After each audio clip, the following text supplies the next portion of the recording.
Or not Twitter, sorry. YouTube. There we go. That's the word. That's the word I'm looking for. But okay. I think we're alive. I think we're alive on. Oh wait. I got shoot. Got one thing, and then we'll be good to go. There. Okay, now we are live. All right. So, hello everybody. My name is Almighty Beard, and we are going to be playing some D&D tonight. This is for our Agents of Beard series. It's a campaign, shared campaign. There are officially now three separate groups, but then we've got a handful that haven't fully joined one particular group yet. But yes, they are all working their way through the unexplored areas of our continent. The continent, as far as the settlers go, have only been here for roughly 20 years, but they have begun to expand. So we've got a main road going from east to west, from Easton to Whitmore, and a lot of places that have kind of sprung up between. We also have well, up to the north. Up to the north, nothing's going on. We've got an encampment up there, but no major things occurring up there as of yet. And then down to the south, we have the dunes, the Demon Crack Dunes, the deserts. We've got two groups that are down there right now. One of them is with us tonight.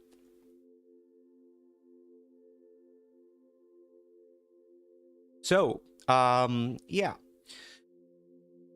AmightyBeard.com or agentsofbeard.com. That'll take you to the website, which new site went up, but it's kind of broken and I ran out of time. But I'll be fixing that. Hopefully tomorrow or tonight. We'll see. We'll see how things play out. But yes, that'll give you a link to everything. So live streams, ways to listen to the podcast, as well as links to our Patreon channel, so that you can support the production and the time and effort that it takes to put this all together and get it out for you guys.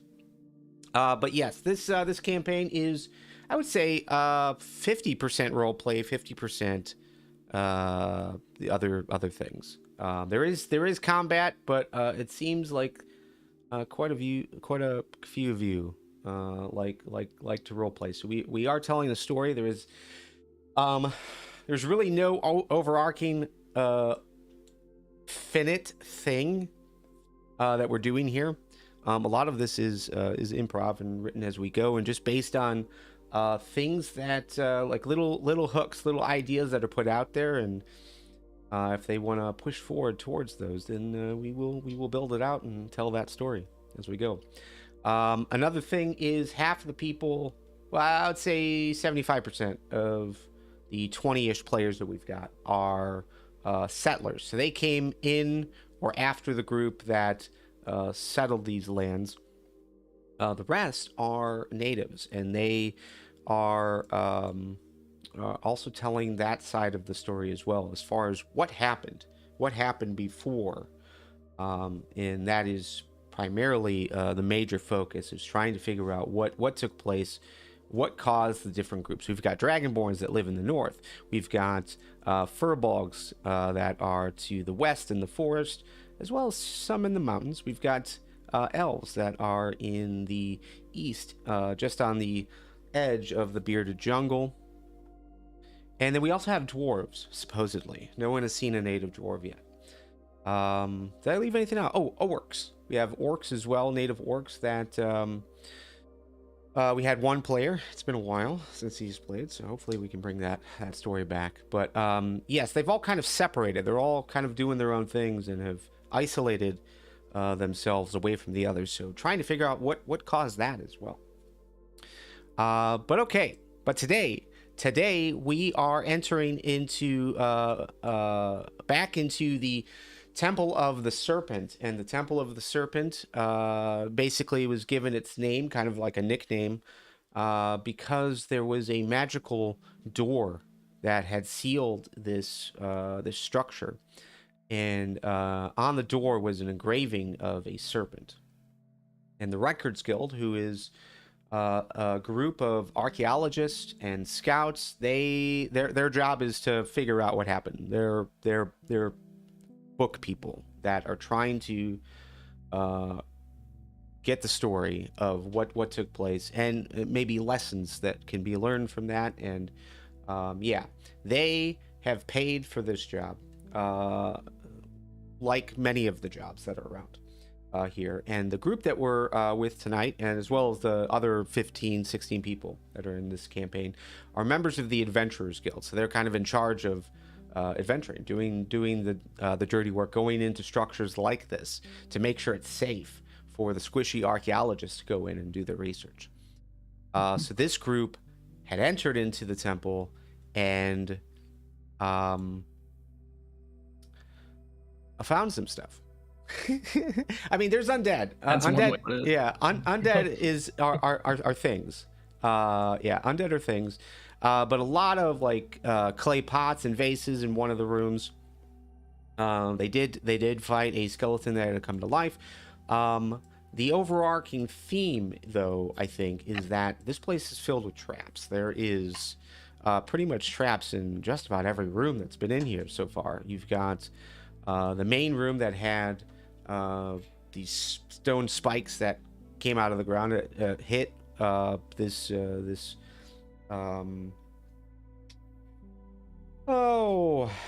I think it could be assumed a thief of some kind, grave robber, tomb robber, and yeah, then the room that they're in right now.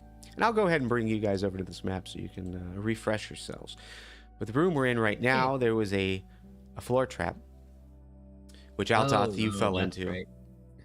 Altath, you had fallen into the floor trap. Just a loose panel that swung down, and you fell 20 feet. Took a little bit of damage, but you were okay. But then you went to open up the door, and it was another magical door of sorts. And you opened it, so bravo. It was very, very good of you. However, it set off another trap that caused thunder damage to echo out through this room, and it Altath and Skilly, you guys were able to brace yourselves and get into a good spot. You took minimal thunder damage. Zilis, though, took a majority of it. Took pretty much all of it, and by all I mean 31 points of thunder damage. It knocked him back, caused him to stumble, failed on a strength saving throw, and fell into the hole. So the thunder damage didn't take him out, but it was the thunder damage plus the fall damage that has knocked Zilis unconscious. But with the door open, two skeletons have popped their heads out and are seemingly ready for battle. That was a long spiel. Let's go ahead and introduce everyone. Medikit, say hello. Hey, I'm Medikit. I'm playing Altath. He's a brass dragonborn from the north who's come down since, and he's looking to help people. He's on a journey of spiritual enlightenment, and he's trying to become enlightened by helping everyone that he can. And that's why he's here in the Adventurers Guild, helping out the archaeologists by doing their dirty work and clearing out tunnels and dealing with lots and lots of undead creatures. And we also have Omelet. Say hello. Hello. I'm playing Skilly. Donatello wannabe, just smarter. Secret agent, spy for his organization, monk helping people. The usual. Just forget I said spy. But yeah. Needs to make a bit of coin on the side so that he can at least have breakfast. And Plasma Hero. I'm playing Zilis. I totally didn't forget my character's name. I'm playing Zilis, the Triton rogue, and he's a friendly guy trying to help out and use his knack for mischievous abilities for good. And yeah.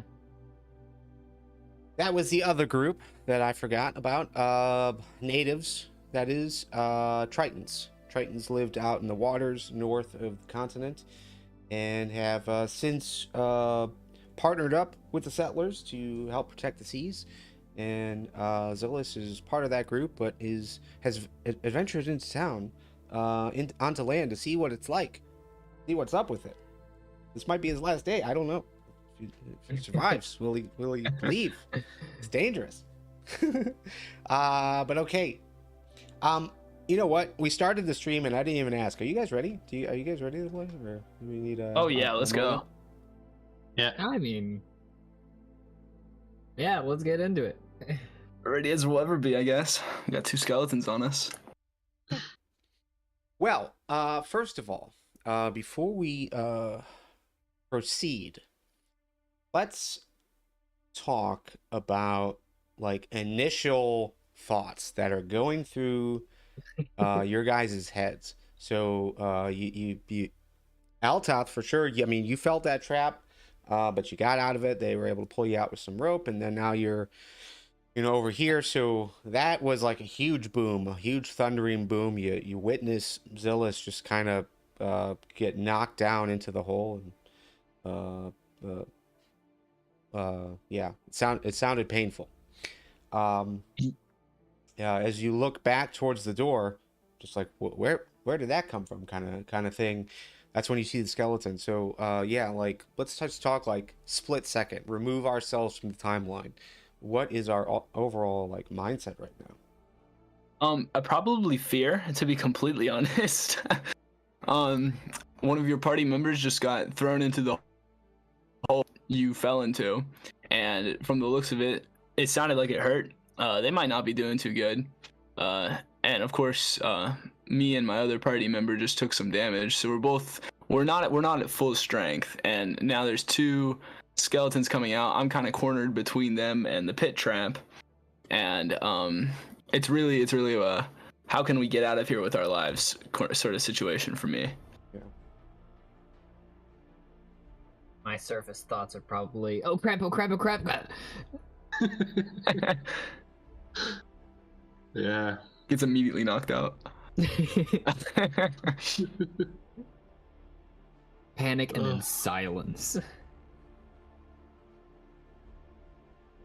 Yeah, I'm thinking Skilly's base thoughts are now going training wise, stay calm, try to fix this, and he's definitely going 0 for 5, 6. Just without the 4 and the 5 and the 6.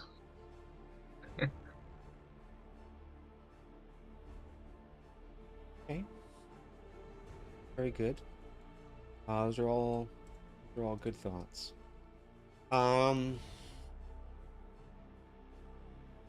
Yeah, you've got an interesting set of circumstances ahead of you.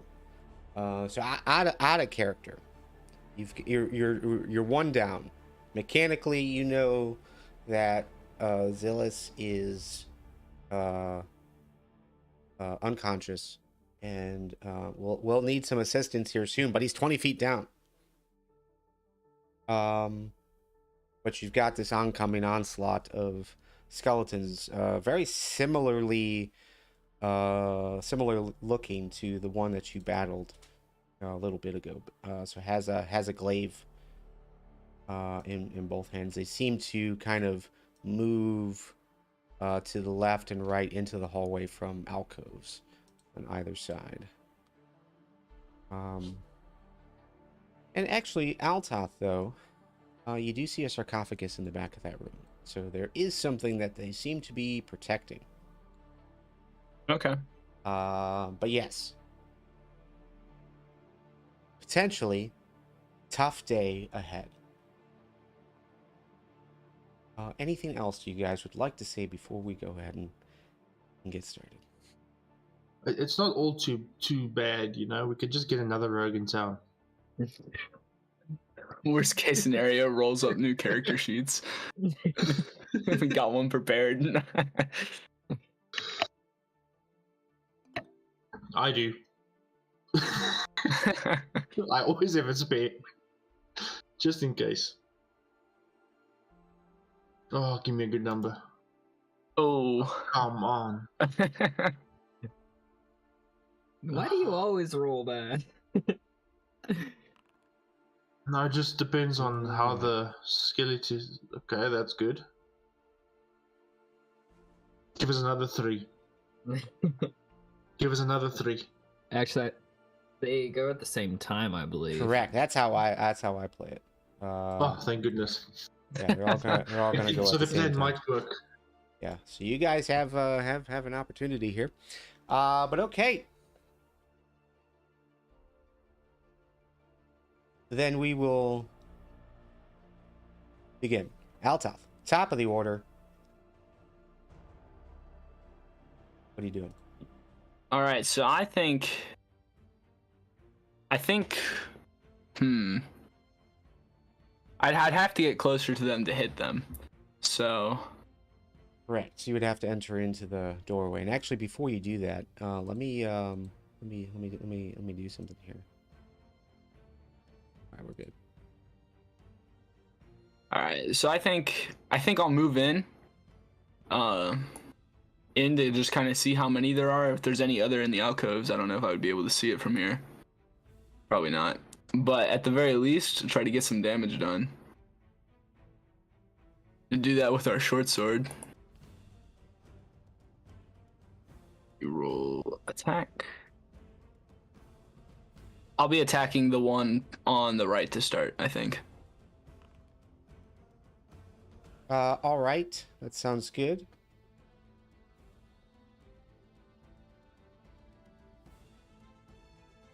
Way of Mercy. So, okay, a 16. The one on your right or right? Right of the screen. All right. Yeah. So a 16 will connect. Okay. Ugh.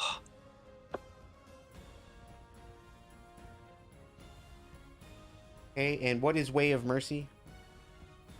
Oh, that's Skilly's. Skilly. I think he might have just been looking at what it does. Yes. Okay. All right. Oh, sorry, did I just click on something? Yeah. We put it in the chat. Oh, I was confused. sorry about that. It's no problem. But okay. 4 damage. Yep. So that is short sword is, I believe, piercing. Yep. Correct? Yep. And oh yes, I see it in the damage roll now. It's piercing. So yeah, you're gonna just kind of nick a few of the rib bones as you come through. You hear a little bit of a crack. This guy, you're noticing is somewhat weak. Bones are kind of fragile. Anything else? Want to see. And I should say, like, technically they are in these squares. Okay.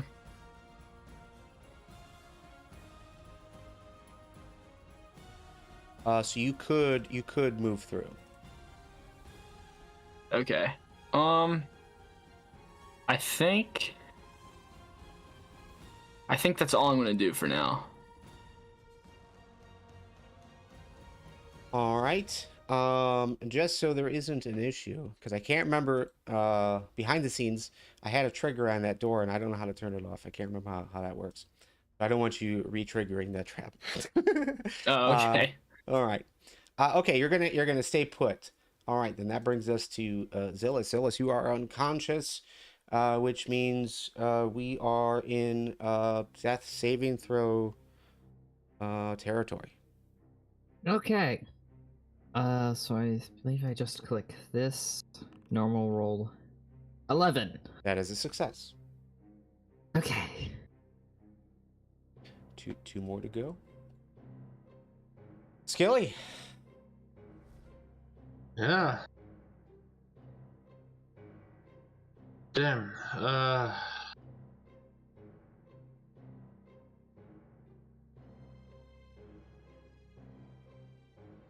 choices are a bit limited. I would have jumped down to revive him, but oh, I can do that. I have a passive slow fall, if I'm looking at this correctly. Oh. Wait, where did I? Beginning just at 4th scrolled past level, you it. can use your reaction when you fall to reduce any falling damage you take Yeah. by the amount equal to 5 times your monk level. So that would be a lot. Yeah, so that would be nothing. You would take nothing. So then I'm gonna jump in and I'll throw the potion that I have down his throat. Very well. Okay. All right. That sounds good. So it is, yeah, your reaction. I'll allow that to be used now. And, yeah. Our ruling is... I always forget this ruling. Dang it. Is it bonus action? Hold on. Let me go to table rules. Bonus action for the potion. Yes. There is It's either an you roll action. for it, you don't. Well, okay. Actually, you are feeding it to him. Therefore, Yeah. it is an action for you. So it's gonna be the full. So no roll. So I think that's 2d4 plus 4, 12. Or is it 2d4 plus 2? 2d4 plus 2. All right, so 10. So 10 HP. Yep, and you are So no just longer delete item. unconscious.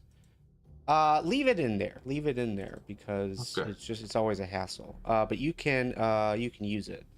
So under charges, there's a column for charges. Just take it down to 0.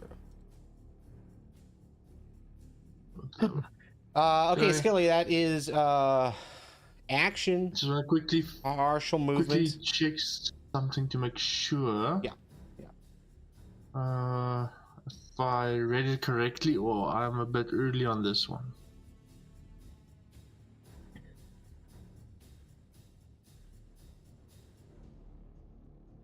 Like I have it increased movement, so I should actually be at 40 feet, not 30. Can I use that to climb out again? Yes. Okay. I don't remember the situation with the rope, but you didn't tie it to anything. But yeah, I No, would say just Altath just held it. yeah. Let me look. So you're proficient in acrobatics. Yeah. 40 feet. I would say, you could use 20 of that feet. So half of it to get out. Yeah, half of it to get Yes. out, and go wherever you're gonna go. No, I just want to get up to that point. All right. So 5 feet. Okay. All right. Very good. That's it. Yeah, that'll be it. Where the heck was the button again? All right. I keep forgetting. Let me go ahead and add this guy. And I'll give him. I think I rolled a 3. Okay. So, okay, this guy is going to act.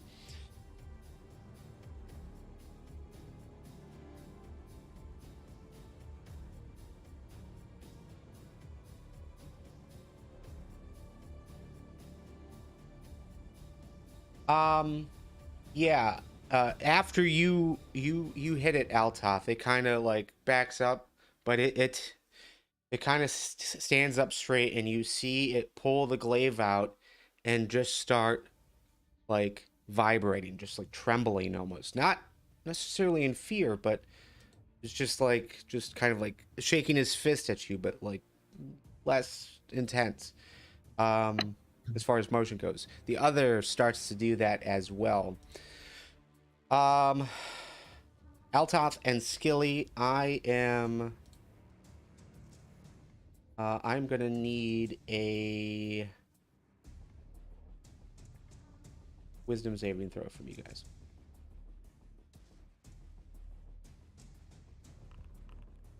16 and a 17. Okay, very good. Let's go. Yeah, goodness. so Altath, you were initially fearful, but after doing what you did, it seemed to kind of block that fear. You're ready for whatever they're gonna do to you, which is a glaive. So this guy is gonna attack with glaive. 13 will hit.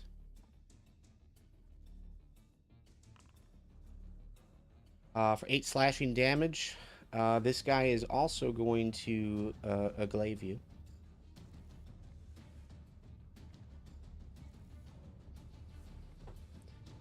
He's going to swing down as well. 14. That'll connect for 4 damage. 12 So 12 total. in total. But you're in a actually this one is going to kind of move out and move back. You have an opportunity to attack with your reaction if you would like to. I will. All right, and this guy's going to step forward. So as that guy is stepping back and you're reaching forward with your attack, this guy will step forward. So go ahead and roll that attack. Another short sword. Yep.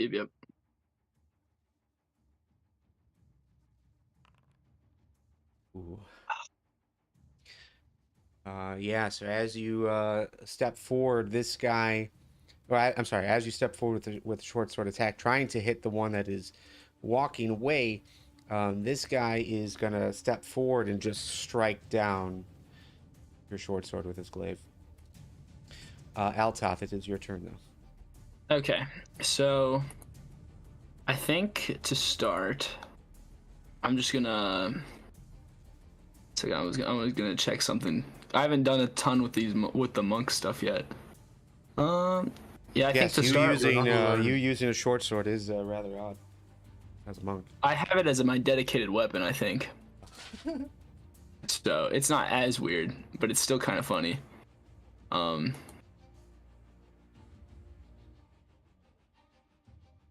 With that, I think I'll just use the short sword to start again.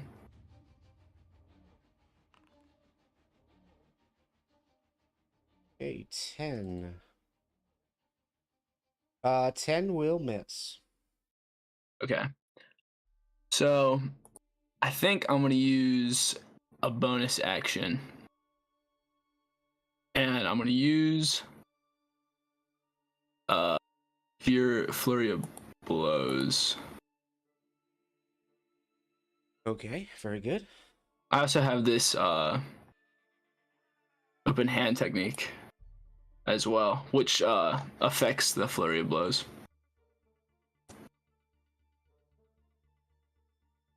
If you hit, you gotta hit first. Yeah, if I hit. Okay. So I will do that. I think I get 2 unarmed attacks. So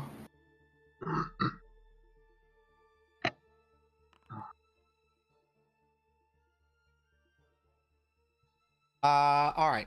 Just a reminder, we have 2 sources of inspiration. You guys have DM inspiration to start off the session. The other location of that, or source of that, is you guys can give each other inspiration with group assistance. It's a rule out of Tasha's.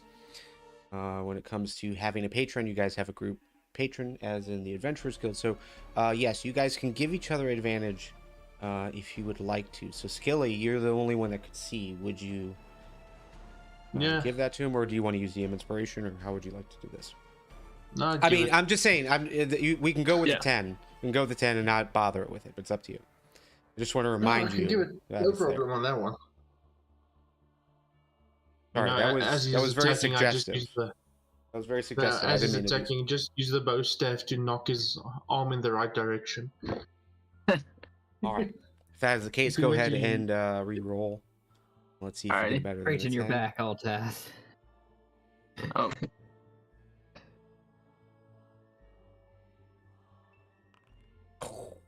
All right. The 10 is it. We're so good at this, guys. All right.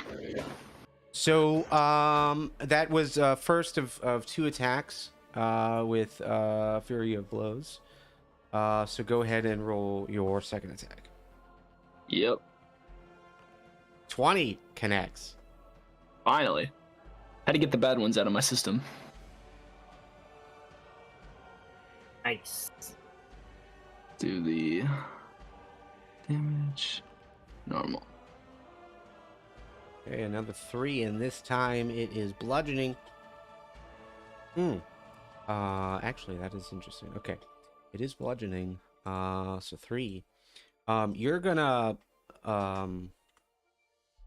as you push forward, you're gonna just knock ribs out of place. You feel how delicate, how fragile this guy is. We have a feeling that, maybe sword isn't the answer for this fight. Like those punches did damage, like more damage than they should have. What is the effect that you want to happen with open hand technique? With open hand technique, I was going to make a dexterity saving throw. Be knocked prone. Okay. Yep. Dexterity saving throw. Be knocked prone. DC of what? Let's look at you. Let's look at your spell book. Nope, wouldn't be in there. Let me know what the DC is. We'll go. For now, we'll go with we'll go with 12. Oh, he's gonna make it. He's gonna make that save. He's not gonna be knocked prone. But let's figure out what your DC is. It should be in your key stuff. My key stuff. 1 second. But yes, he is gonna keep his footing. That was action, and I believe Flurry of Blows is a bonus action. You haven't used movement yet, but you could stay put as well. DC is 8 plus your proficiency bonus plus your wisdom modifier. Yeah. So mine would be. It would be like 12. Yeah, it would be like 12. It would be 12. Yeah. Okay, cool. Good guess. Very good. Very good. I am going to move. I think just kind of get. I'm kind of bleeding. I'm not. That last punch did a lot of damage, but all that damage isn't gonna make my body feel any better. So I'm gonna probably move back. All right. You can move back. In the process, it's gonna take a swing at you. And with the glaive, 22 will connect. My goodness. Ouch. For 8 slashing damage, just kind of gets you in the back, slices down to the left of your spine, kind of that left shoulder area.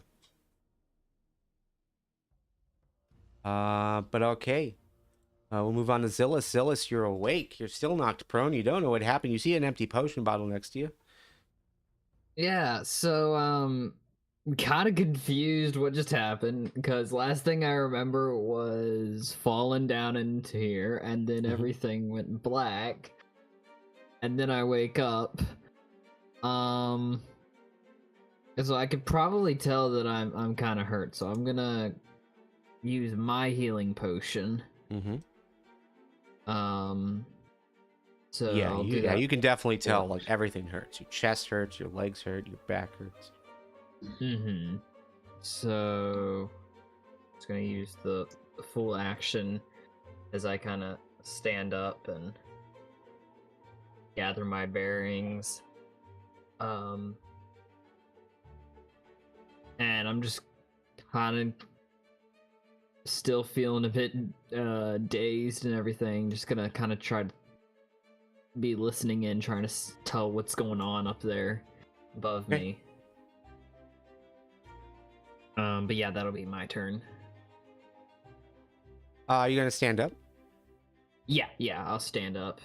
kind of slowly stand up as I gather my Okay. bearings. That's half your movement, but yes, you are technically 20 feet down. At least your feet are.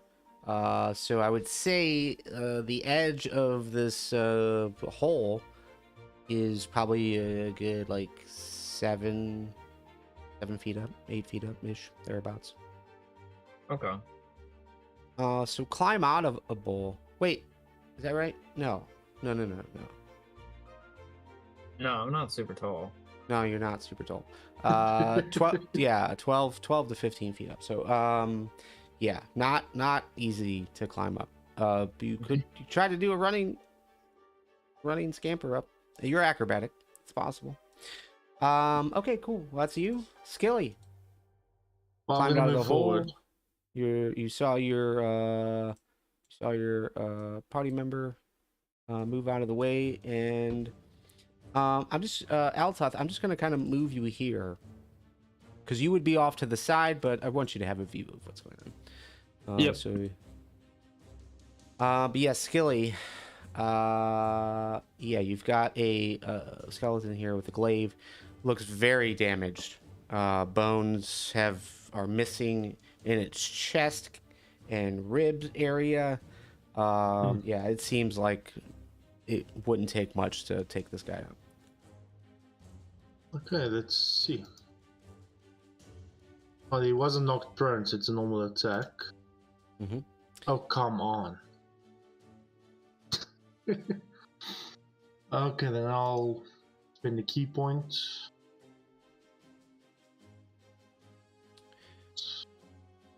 The 9 will miss. And yeah, as you swing, he kind of like arches himself up so that you miss any of the remaining bones that are on his upper body. But yes, key point. What would you like to do? A flurry of blows. He's arched. You definitely have a wide open shot of him.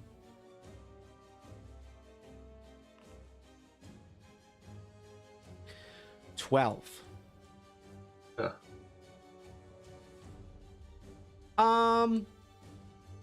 Let's pause here for just a second. Sure. Can everybody roll me a d6? Forgot to do this. Forgot to do this. Our d6. This is a kind of a place of a fate die. So we're looking for 2 numbers, a 6 or 1. 6s mean very good day. Something good happens. Someone's looking out for you. 1s means worst case scenario occurs. But today's a normal day, so we got 4s, a 4, a 3, and a 2. Okay, then yes, a 12 will miss. The AC you're looking for is 14. Okay, last unarmed strike. 18 will connect. So yeah, you try to swing again, but just misalign it. Hit where bones were or should be, but the second one does connect. Hits him square in the remaining bones in his chest. 3. That's enough to take him out. Just brittle, collapses to the ground. Okay, then I'm gonna move over to the next one. Okay. And thanks to what did I say was that my key field attack, I can attack once more. Okay. So I shall use the bow staff, the quarter staff. Sorry, not bow staff. I need to remember to activate the skill. Where was it? There we go.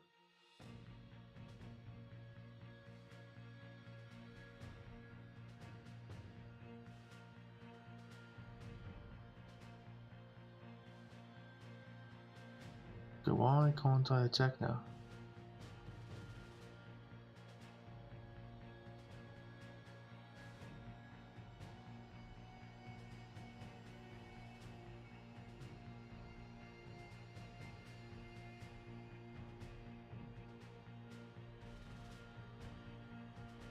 Sorry, it's not giving me the option to use the quarterstaff again for some reason.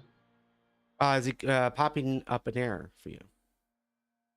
Yeah, when I use the I only have the option to do standard roll here, then it gives me the configuration thing. Can you click that in the chat? Yeah, 22 connects.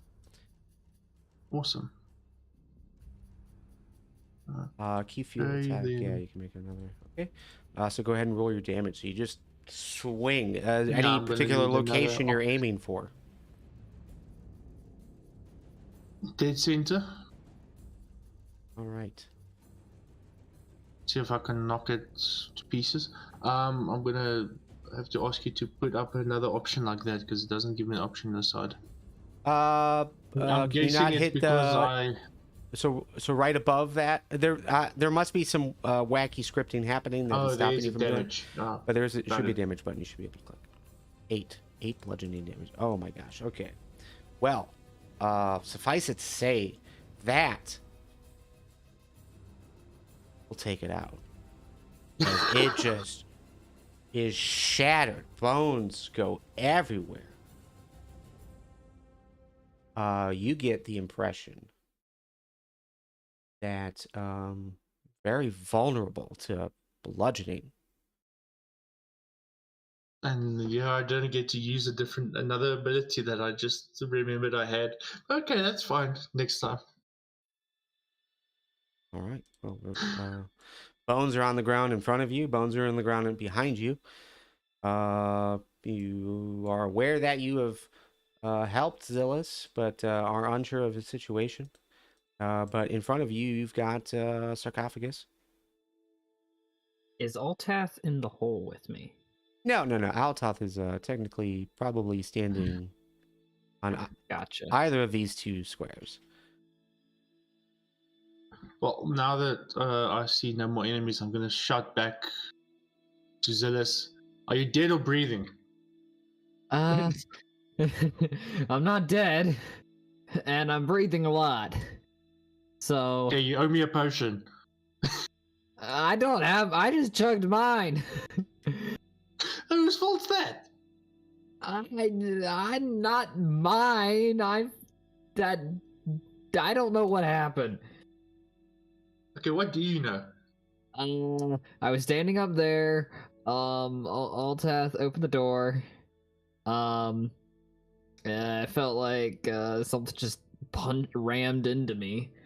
And then I was falling, and it was black, and then I woke up again, and you're like crawling out of the hole like a spider, and I'm all beat up and everything hurts. While he's speaking, I'll throw the rope down. Okay. Oh, hey, that's nice. One The entire thing. I'm not holding on to it. Just kidding. Yeah, I'll throw it down Just one throwing it side. into What am It's I the, supposed to do with that? It's the Minecraft trash hole. Hey, No. real quick, just a game mechanic that you can rectify now if you'd like to, Skilly. But I forgot you were holding a torch, so I've gone ahead and taken that torch off of you. It's in the square with you right now. I would have said you would have dropped it here. So would you pick it up again? I'll pick it up after he's out of the hole. All right, then I'll go ahead and remove that. Put it back on you. But okay, so yeah, I've thrown the rope down. We'll say you pick up the torch after this. But Zilis, with the help of Skilly, with the help of Altath, if he assists as well, you're able to scale the rope and climb out of the hole. Cool. Yeah. Yeah. Do that. Come out over there. Okay, so what did I miss while I was likely unconscious? You missed Skilly absolutely murking some skeletons. Nice. Just another day on the job. That's all. And you don't look so good, Altath. I eased him up for him. I probably am gonna take my potion of healing, to be honest, right now. Okay. I don't have any healing spells.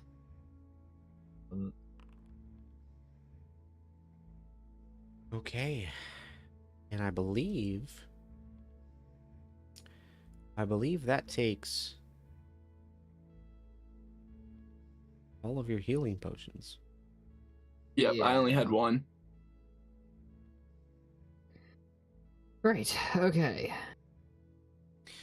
All right. So real quick before we move on, just a reminder of the room. So the room that you guys are in,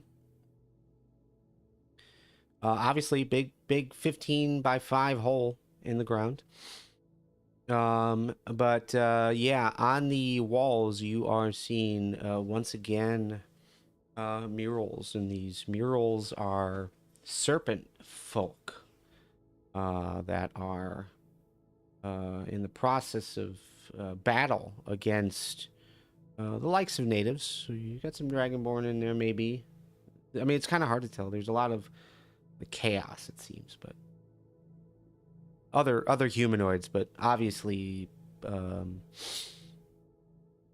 serpent-like creatures as well. But cities burning, and that's pretty much on the left and right walls. I think it would be north, and south walls. Is there any writing?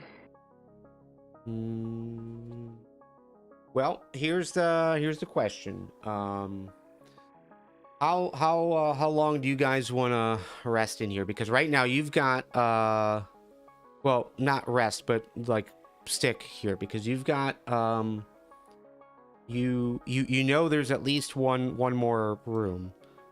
Skilly, you kind of walk towards it. There's a sarcophagus in there, but otherwise, Skilly, you would be aware that those alcoves appear to be dead ends as you rushed by to fight that last skeleton. So theoretically, you guys could spend some time on this. So would you want to spend time and maybe 10 minutes, just kind of look around the room, see what you can decipher from these murals? Maybe take a short rest. Short rest would be 30 minutes, I believe. Short rest is an hour. Hmm. Okay. What time of the day is it? Well, it took you about 2 hours ish to get here, so that would put you at about 10:30, 11 o'clock.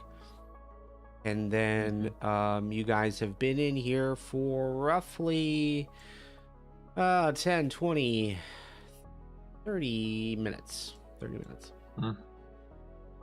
Yes, it's about midday. I was gonna say, boys, it's about lunchtime. Yeah, I could go for a quick rest real quick before tackling what's-ever down the hole. With that spark down there that I assume Omelet saw as well, or it'd probably be wise to take a minute before we go crack that one open. Yeah.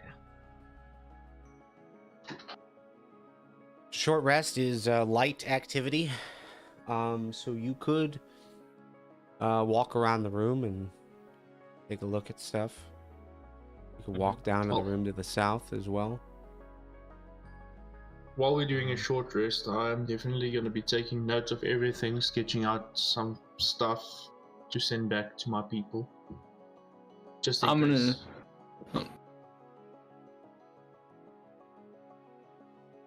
Yeah, I'm going to probably spend 30 minutes of the short rest meditating and stuff, just to restore my key points and such. Okay. But I'll spend the rest of it like just looking around the room.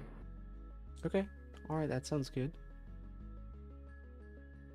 And I'll probably just kind of sit in a corner, probably pull out my like violin and just slowly I'd probably just slowly play it as I like run through things in my head. Run through what happened and but just a soft, not trying to play loud, just a soft song. Sad or no? I'd say slower, but not necessarily sad. It would be a bit sad, but kind of just almost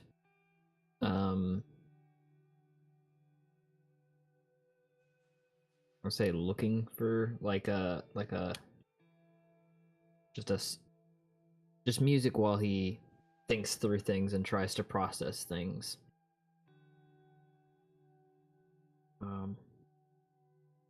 Yeah, if that helps.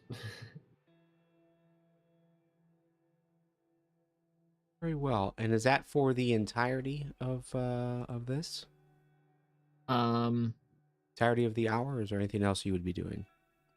Again, light probably, activities. Yeah, he'd probably like eat a few rations. But then after that, he'd do that for most of the time. Probably get to a point where he not ignores, but just forgets that there's other people in the room as he just plays his violin. Contemplates his existence. Okay. Yeah, sorta. All right, very well. Well, you guys have an hour to do what you'd like. But let's go ahead and in your character sheet, under hit dice, you should see a short rest button, S rest. If you click that, it'll give you the ability to roll die. Roll the die first, and then hit the take a short rest button.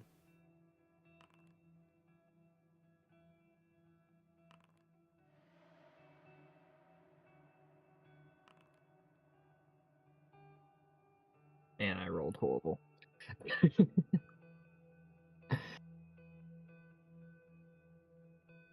Okay, yeah, except for the taking notes and everything, I will also do the meditation to get everything back.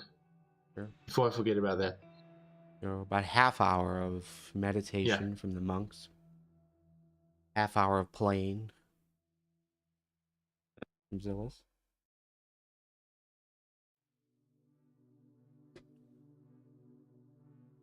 Any conversation that is taking place here as you guys are walking around and observing?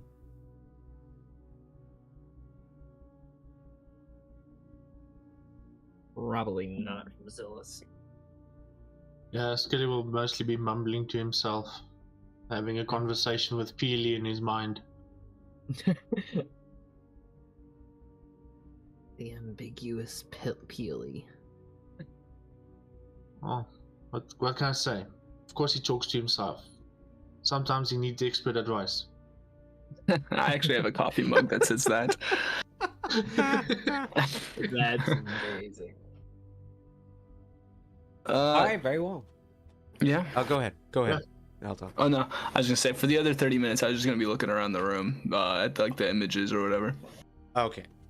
All right, sounds good. So for those who are looking at the images, give me I'll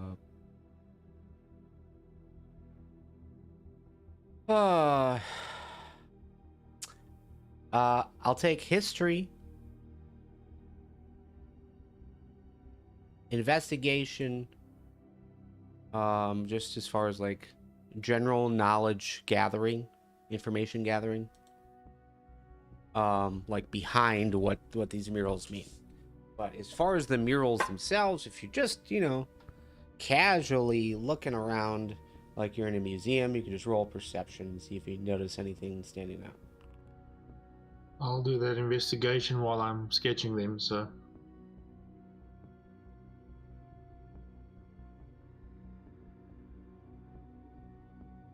I did a history check. Yeah. Okay.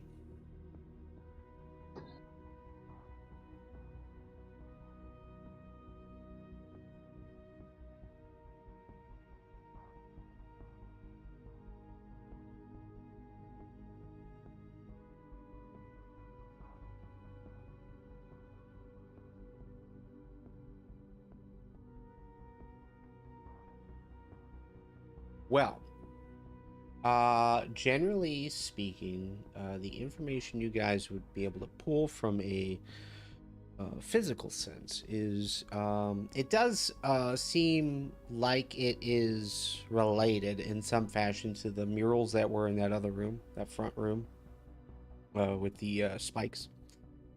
It seems to be kind of like the same style, but you guys didn't really look at the murals a whole lot while you're in there. But I think overall, Altath, you do remember hearing stories as a young dragonborn native about an ancient people that were here centuries ago.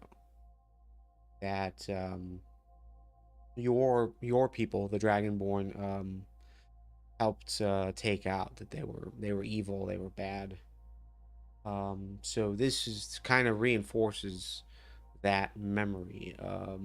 Well, actually, maybe it changes your perception of that memory. It just sounded like a story, like a fairy tale kind of thing. Your people banding together and doing some cool stuff, especially since a good portion of your life was in wartime. Yeah. Feel good story, but this seems to suggest that maybe it did happen. Maybe the Dragonborn, some of the other native groups here, did take these guys out. Kind of restoring my faith in the Dragonborn legends and myths. Skilly, Yeah. what you are going to notice, besides the obvious, you've got this is a battle. These are battle scenes that kind of sprawl around. It's almost like a panorama view of you're just kind of looking out into a bit of a clearing. You've got some forest, maybe some mountains off into the horizon. But yes, this ongoing fight between the good forces and these serpent folks, which seem to be looked at as bad. Yeah. But one thing is going to stand out to you, and that is in the backgrounds, not necessarily in directly in the fights, not subjects of the piece, just kind of background characters. You will see larger serpent like creatures, almost like dragon-esque. But not quite. However, while we didn't touch on it a whole lot, the skeletons did.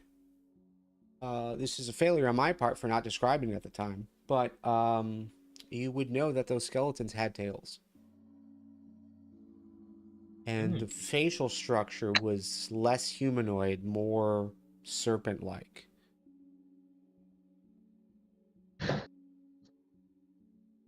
By what they looked like, would I be able to guess their species?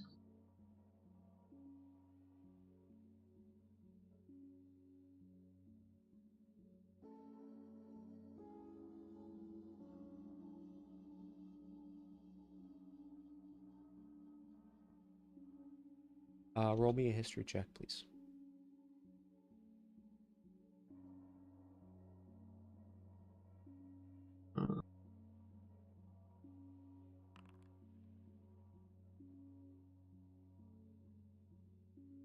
you've seen some things. Again, you're from where, elsewhere. But as a turtle, Yeah. I imagine maybe you spend some time near water, some fashion. You definitely are aware of creatures that are serpent-like in shape. Maybe not legs, but definitely like body of a snake, head of a person, torso of a person, arms and whatnot, or just a head, or at least hearing stories of such things. This seemed a little bit different. This seemed like legs and arms, but serpent-like tail, serpent-like head. This seems out of your realm, but does match the scenes. Yeah. Definitely noting that down.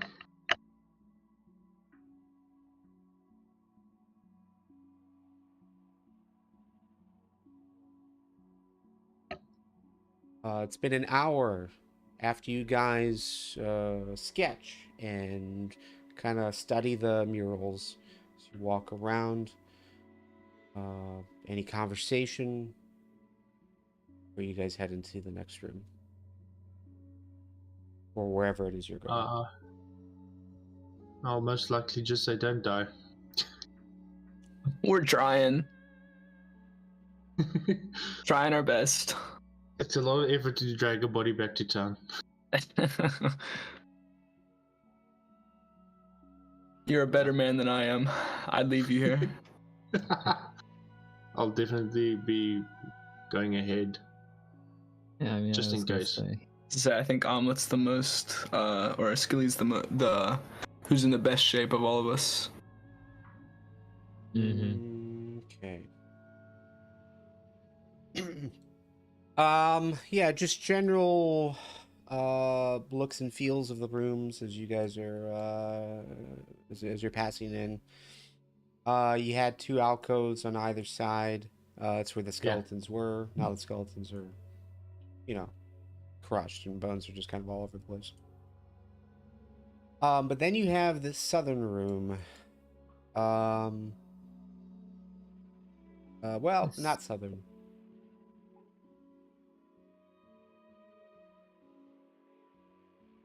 Yeah, southern room. I'm trying to think now. Nope.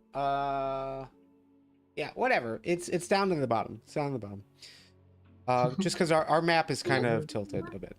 But yes, you there is another stone sarcophagus. It looks eerily similar to what you saw before. Made of stone. Okay. This room is generally empty. So not like the other room that had all of those clay jars and vases in it. It sits like empty.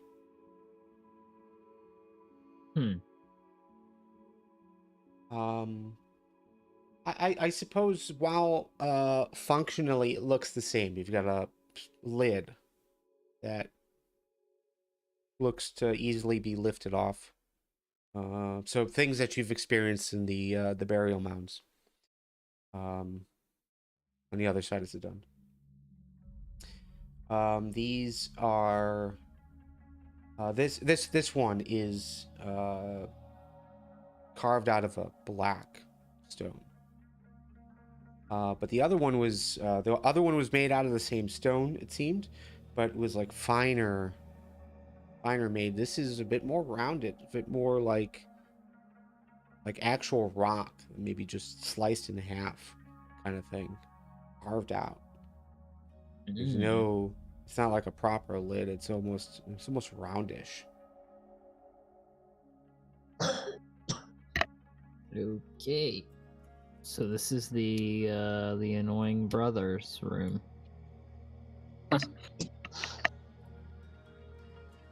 Well, So, do we crack it open? Do we have a plan for this one? Just Crack it open and kill whatever's inside if it stands up. I mean, it's already dead though, probably. Hopefully. So was yeah. everything else in here, but we had to kill it again. That's a good point. The dead is not an easy thing to kill. How about... I mean, I've got a Ray of Frost. I can just quickly shoot at it once it's... if I can get a clear shot. Do you want us? us? We can get out of the way, I think, and push it off while you're standing from a distance. Yeah. Like maybe I go over here, and then Skilly, you go on the left side of the room, Yeah. and we both kind of Lift the lid and shoot. lift at the same time, and Zilis can, or is it? Yeah, Zilis can, as it stands up. Yeah. Okay.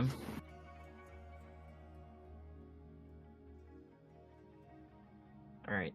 So I'll just prepare Ray of Frost and fire if anything moves.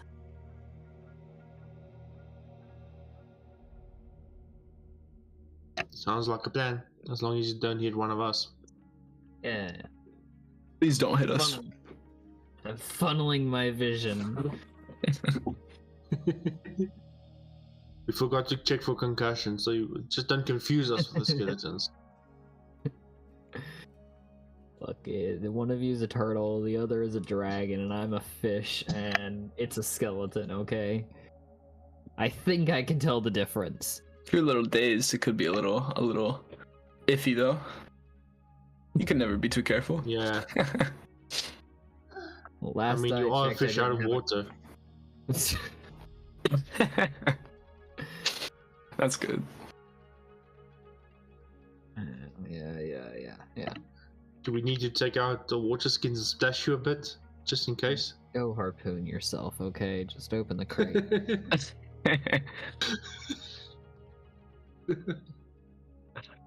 Oh, word. So we're opening this. Yeah. Yeah, let's do it.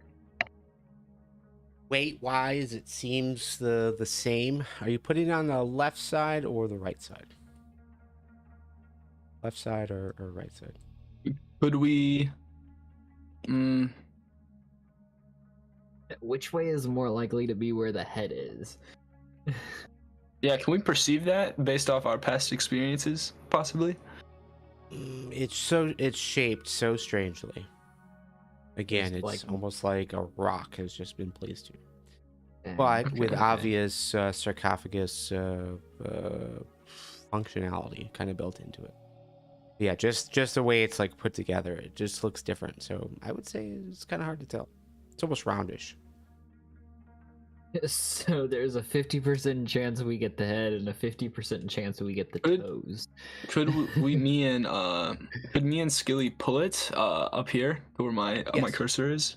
Yeah, could we, Yes. yeah, if we could pull it there, then no matter where, then it'll hit. Yeah. The head will stand up. Where okay. I didn't ask this the last time, but I'm curious, like, how delicate are you trying to be with this as you pull it off? Moderately delicate-ish? Yeah, trying not to break it, but also not carrying too much. Okay, so trying not you're- to break it, but also trying not to die. Your intention here is to lift it up and then take a step back to current positions and then Yeah. place it onto the ground. Yep. Because Quickly I as think possible. we're assuming that there's an undead in there. So we're more concerned about the undead than we are about preserving.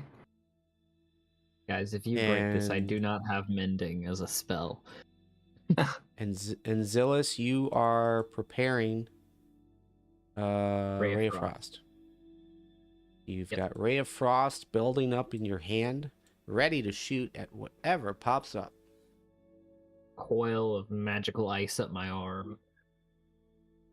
Spiraling. Okay. All right. Well, you guys lift it up.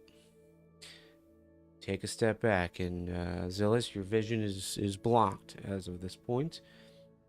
The two of you that are What? holding it, vision is blocked as of this point. As you lift it up and pull it back to your current positions, you place it down on the Yeah. ground. Once it's placed, everyone's got a good view. And no skeleton pops up.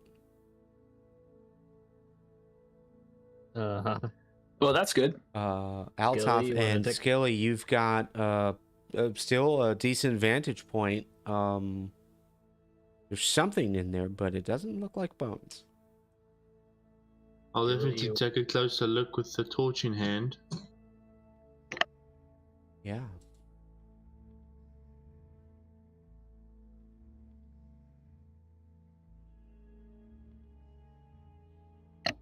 I'll also say, put away the ice. There's nothing here. Okay. We'll just like disappear, dissolve. But it does consume a spell slot if you don't use it. There's Unless a there's cantrip. another rule There's that a I'm not cantrip. sure. Yeah. There's a Oh, cantrip. yeah. Sorry, thinking of the wrong one. So yes, we will say the lid is here, blocking that square. But okay, yes. Skilly, as you look in, two objects Yeah. that you see. Altath, shadows are kind of bouncing because of this torch, but I would think you would see the two objects as well. And it appears that there is a pouch on the backside. And as you peer in to look at the pouch, you see what appears to be a wand. Why?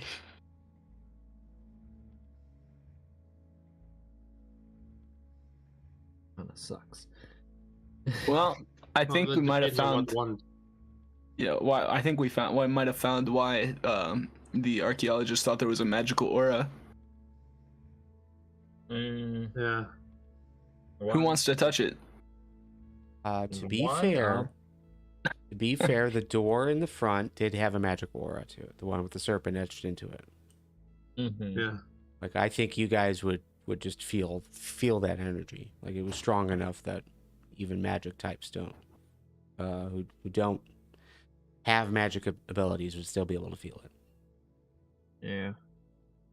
I'll Okay. take the wand, or we should just take the whole bag for the. You said two items. Is it the bag and the wand, or just the bag? The wand inside the bag. The wand is laying flat on the bottom. The bottom is actually has a bit of fabric there. So the wand is laying on top of the fabric. The pouch is directly behind it, up against the back wall. Yeah. I'm using my staff. I'm tapping the bottom before I move anything closer.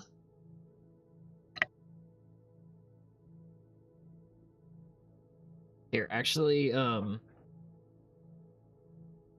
have good sleight of hand. I could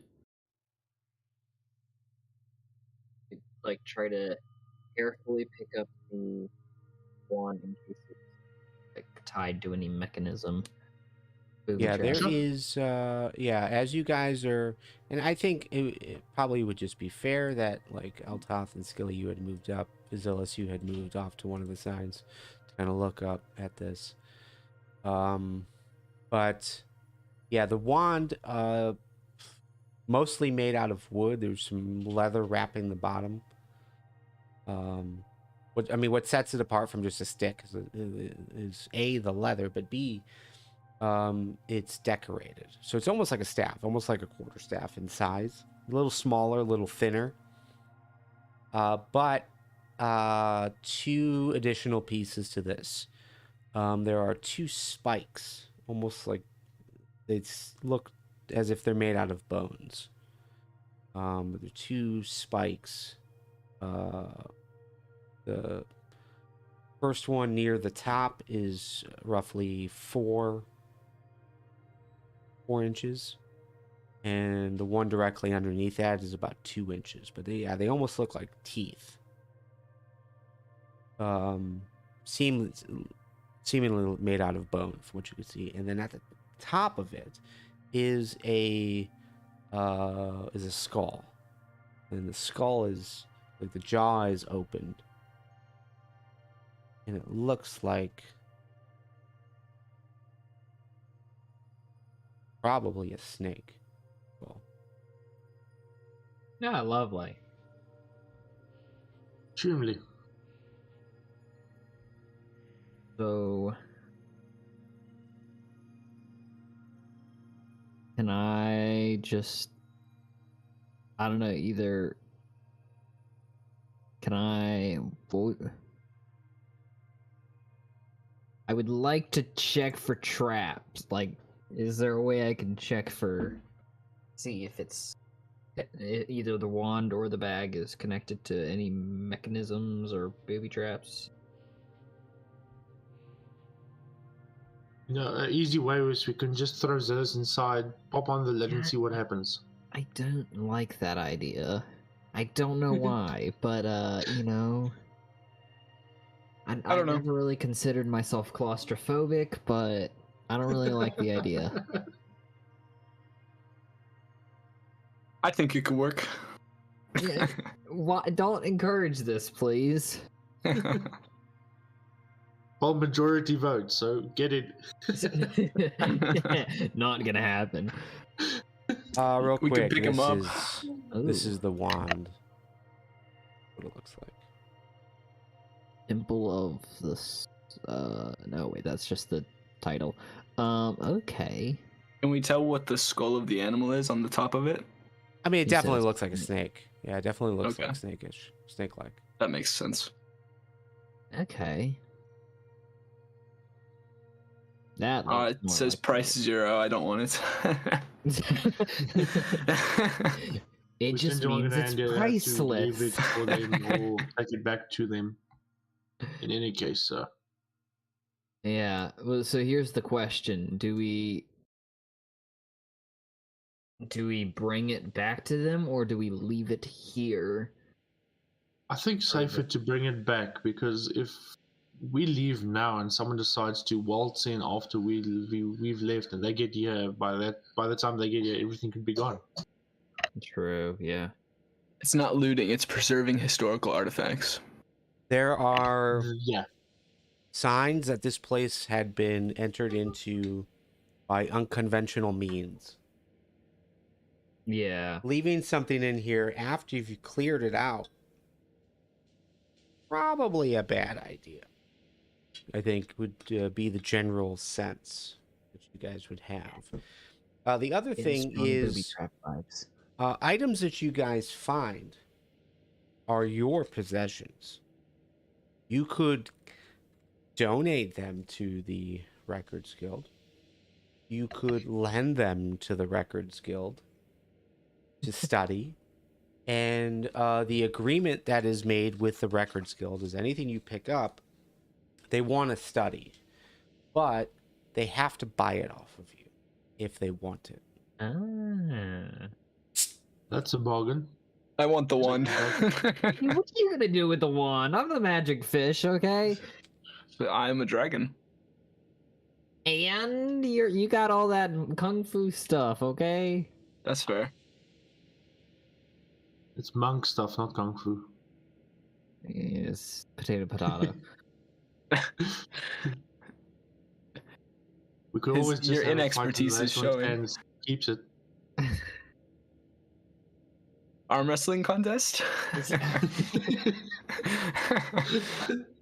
Okay, and now the bag. You can Anything take the special bag. about I it? don't care what's in the bag. I just want. The I want to fancy see one. what's in the bag first before I take it. Dang it. We must just make sure Brad Pitt isn't upstairs somewhere yelling, "What's in the bag?" Can I Before we just open. can I lift up the wand just like half an inch just to make sure it's not like connected to anything? With what? Just with my hand. That's Oh, not a okay. good Yeah, question. For some reason, I thought Mage Hand had been discussed before, so I just wanted to clarify. Well, actually, okay. now that you That's funny. Nah, I just want to use my hand. I'm more precise Well, than magic I itself. think you as a rogue would know better than to just lift Yeah, up okay, something. fair. Go ahead and roll. Go ahead and roll. Perception or investigation. Let's see. Investigation is perception. Yeah, investigation is better. 15. Yeah, 15. All right. And real quick, I don't remember if this was stated. Did someone pick up the pouch, or both things are still sitting there? Both No, they're still are in still there. sitting. Okay. So investigating, just kind of looking around, seeing if it's attached to anything. The pouch is going to catch your attention with that 15. There are shapes in there that definitely look like coins. You know what coins look like in pouches. But as far as the wand being attached to anything, there is like a flat piece of fabric. It's kind of puffy. It's kind of padded almost. But it seems more of a protection mechanism than anything else. You don't see it attached to anything. The wand is a certain color. It's wood, white, wood. I'm sorry, brown and white. The fabric is red, and there is a solid gap around that wood. It does not seem safe to pick up. Okay. Then I will, and I'll pick it up. Now you've gone and done it. No. Okay. Sounds good. You pick it up. Oh You got my a wand. word! Great knowing you guys. Okay, bye. You don't understand my heart. Oh, Thunder yo. damage again. Oh my god. No, it's good. Sweet. Okay. Pouch, very similar. It's made out of leather, so it's got like a darker tone to brown. But again, against that red fabric, looking around that, you're not seeing it connect. I mean, obviously you can't see the bottom, but you'd imagine if the wand's not protected, then it's probably likely that this coin purse is not protected either.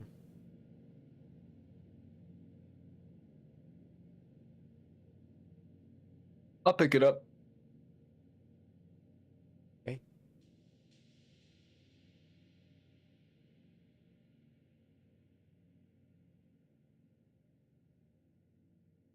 So based on the Adventurers Guild relationship with the Records Guild, yeah, you would be aware that like any coins picked up isn't necessarily relevant. I mean, unless there's like historical value to it, right? Anything with historical value to it, the Records Guild will want to study. But whatever you pick up is whatever you pick up. It's kind of a weird situation because really you could pretty much loot a room as you're doing, but it's yours. There's just the want, the consent to just take it for a short amount of time to be able to study it and figure out what's going on, what it is, what it means. But coins, yeah, if they're just normal coins, like, you know, it's whatever. That's your guys' to take.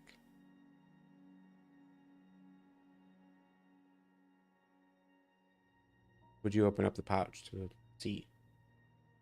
Yeah.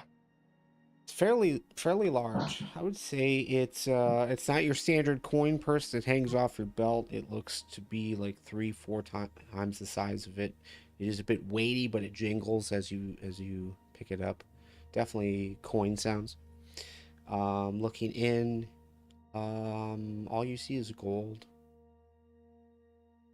Yeah, guys, there isn't anything in this one. It's just a bunch of bronze coins. Or copper coins, rather. Slowly Don't make me slide the laugh. wand into my bag. Yeah, there's only copper in this one. That's a shame. Anyways, there's nothing in here. Let's get out. Okay, I'm just gonna go up, close the door, and seal them inside here. All right. Let's Rude. do this before we move about. Let's go ahead and pause and take just a 5-minute break to get beverages and whatever else you guys need, Cool. snacks. Yep. And then we'll come back. Okay. Coffee time.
I'm back.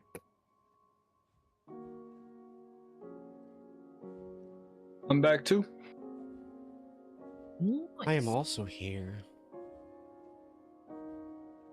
All good things, all good things.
Okay, so we just need omelet, and then we can go move forward. But hey, congrats, guys! Didn't die. No deaths. We're so Started good off- at this. Started off really ominous. Yeah, I may have been a bit worried. And then a turtle jumped in and saved me. I was worried for you. Of course I did. I have to. You're my Yeah. shining knight. He already said he doesn't want to carry your body back to town. Yeah, it's a lot easier if you just walk yourself.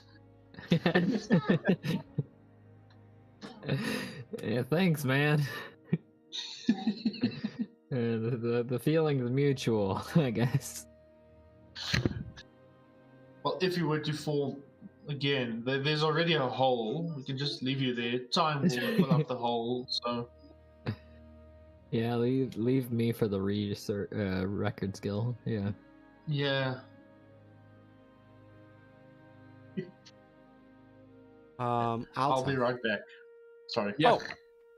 Oh, okay, that's fine. Altath, how serious are you with not sharing?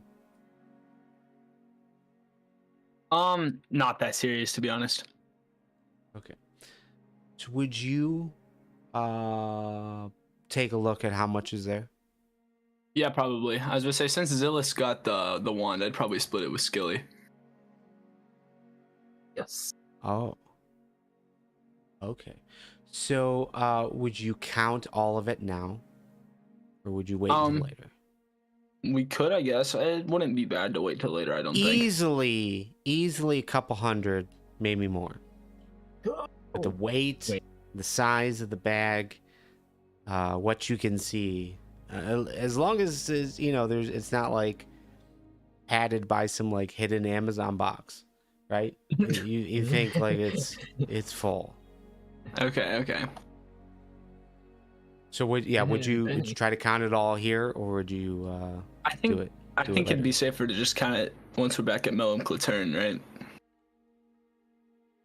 Definitely a safer environment. I mean, it's midday, right? So it's there. You don't have any time constraints. You feel like you're in a position that you've kind of completed this area. You haven't seen anything else. So like you could spend some time here and head back in an hour to for like head back in an hour, additional 2 hours, and then but at least know what you've got before you head into camp. Yeah, I guess we I could mean, do that. these are all researchers, these are all archaeologists, so it's unlikely they're quite interested in coin per se. I mean, everyone's interested in coin, but Yeah. this We don't need isn't any, like the middle of the city, this isn't the middle We don't of need any sticky camp. figured archaeologists. No, we got the sticky fingered people here already. Yeah, but Zilis, back up. I mean, you Let's count really, the- you really don't have any time constraint. I would say it would take you a few minutes to just kind of guesstimate it. You wouldn't have to count every single one by one. Yeah, let's do it then. I mean, there's no sense in not doing it. Okay. And you're splitting them evenly? Yep. So you're just kind of like putting a few in a pile, putting a few in another pile, and kind of Yep. separating them like a handful at a time, kind of thing. Yeah. Okay. Then Altath and Skilly, if that is the case, you can both add 300 gold to your inventory. Holy moly. Okay, did I just hear correctly? That does transfer to about 3 gold pieces. But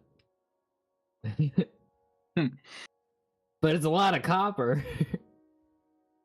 Yeah, just copper, just copper. Yeah, how much do I put in? On where?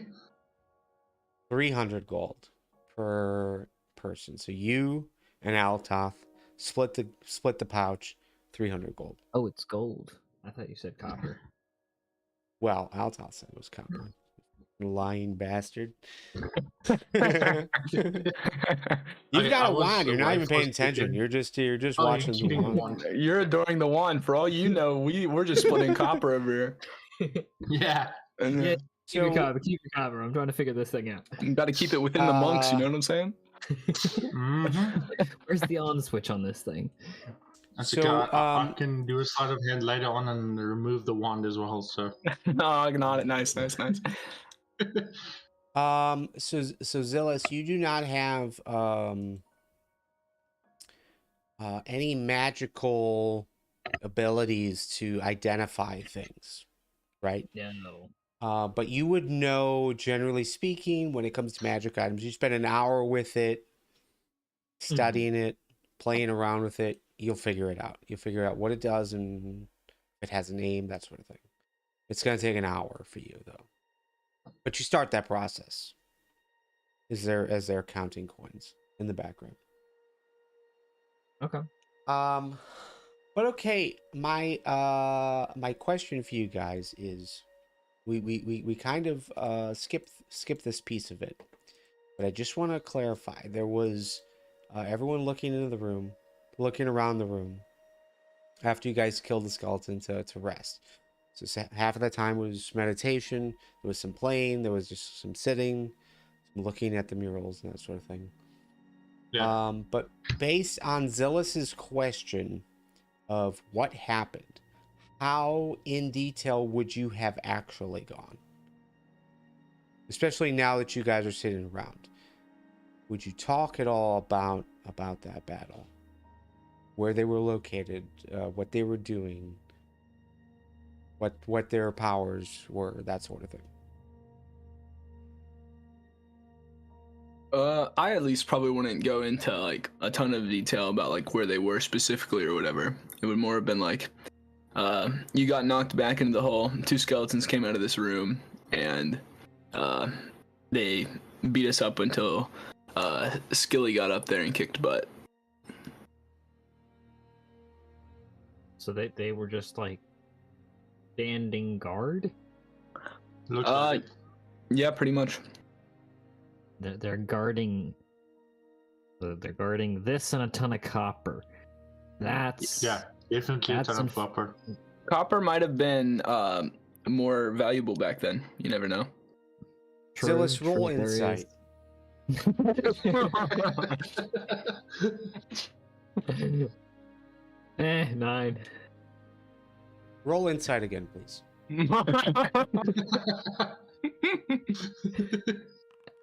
23. Okay, thank you. Crit 23. Yeah. No. You're going into this train of thought, but it does seem odd. Like, why protect the wand and the coins? Like, it doesn't seem right. Like, it seems like This is where, like, the other place with all the clay pots and the body was not protected. Mhm. But this room was? Why? Those are just the questions in your head. Can I do what I wanted to do first before taking the stuff out of the sarcophagus? Check Which was? check beneath. Using the staff and jabbing at the bottom of the thing to see what's happening. I wouldn't jab at it if it's a skeleton or something. If it's not jab animated. at the bottom of the sarcophagus. Well, yeah, Like but the inside bottom? The inside bottom? You hear thuds. Like you can push past the padding of the fabric. It just seems solid. like a stone bottom. Doesn't seem like there's anything specific Special. about this sarcophagus. Yeah. Sure. Can I? And there's no check markings around the bottom. It was just, again, it was kind of oddly shaped, almost like an egg, but just like solid piece of rock. Oh, that's weird. Yeah. Could I check? Go up here. I can't move at the moment. Oh yeah. Hold on a second. Let me open up free movement again. Go ahead. Just gonna go up here. Can I check in these little alcoves? For like, what does the area those alcoves look like? Generally speaking, there is a layer of dust, some footprints, but obviously you can tell they're new footprints as far as actual movement. But there's signs here that the skeletons were standing on either side, one in each of the alcoves. Go ahead and roll a perception, or well, let's start with perception. Okay. But then continue your train of thought here. I kind of wanted to like, were there any could there have been any were there doors or I don't know, hatches in the ceiling or something where they could have come from, or if it was just little like pedestals almost where they would have stood.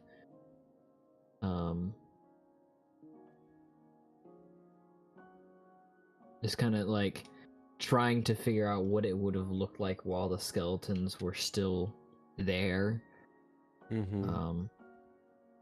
Oops. Like, Hold on, I'm gonna. All right, let me get to you.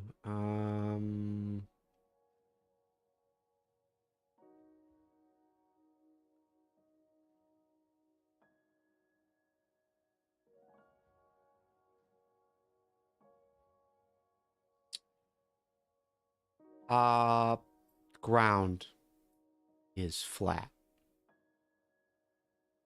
okay. No pedestals looking up at the ceilings.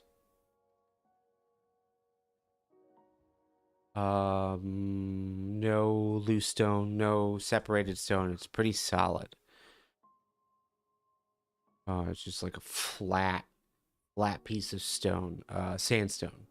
Flat piece of sandstone that just even. No lines all the way across from alcove to alcove. On the roof? You look at this back wall and like it seems very flush, very, very same.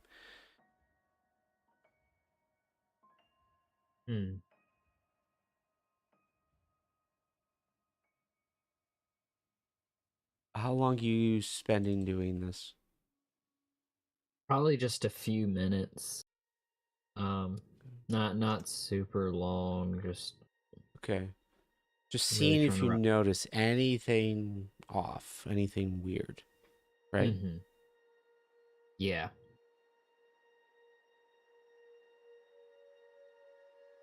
Like any notches or anything. The back wall seems different. It's almost a different texture than the wall to the left alcove. Left alcove is solid, flat, smooth stone, smooth sandstone texture. The one to the right, two separated blocks, separated in half. Ceilings here are about 10 feet tall, so 5 foot and 5 foot. It catches your attention. Just the differences, because that's what you're looking for. You see in smooth stone, underneath you on the ground, smooth stone. Then you see this notch, and it just looks different. There's something off about it. But standing here, you can't quite tell what it is. It's different. Hmm. So would they have been done counting their coins at this point? I would say at this point, yes. As you get to here and you're finished looking, you notice the difference. You look back and they have each collected their pile and put it in whatever crevice that they can put it into.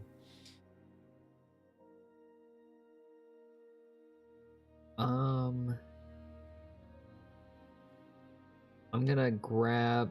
So the skeletons, they just like crumbled, right? Correct. They had Very fragile. glaives. Yes, the glaives are still there. I'm gonna call Altath over, ask if he could give me a hand, and try to almost wedge the glaive in the crevice. I will be more than happy to do that. The notch in between the two stones. Yes. Okay.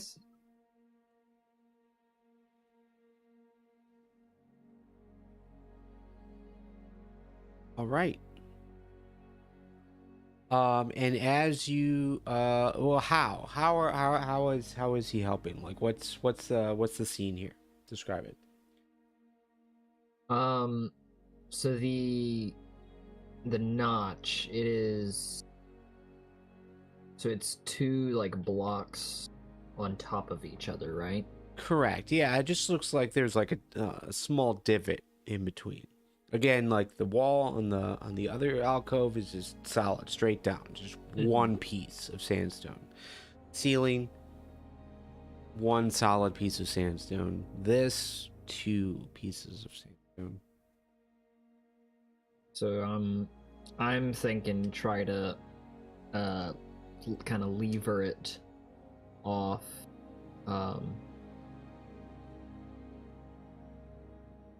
Just trying to, yeah, like lever it with the glaive.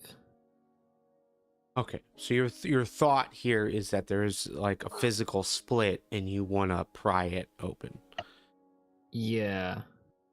So when you're Is asking for him to help you, what is he helping you with? Strength wise, trying to pry it open. Is it? Okay. I may be So you misunderstanding. get the glaive. Crevice. Well, it's just like a little notch. It's just like a block on top of a block. You're trying to fit this glaive in between. You can do that yourself. What you're trying to do is then lift up to try to break these two pieces apart. Yes. So you need his help for, right? Is that Yeah. accurate? Yep. Okay.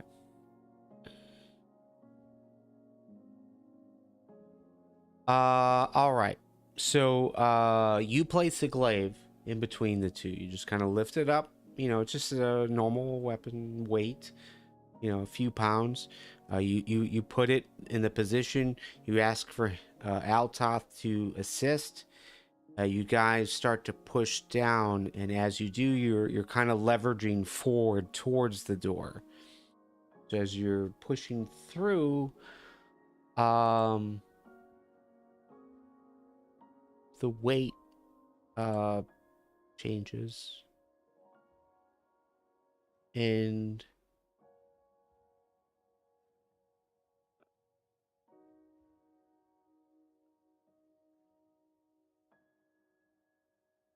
it pushes open like a door.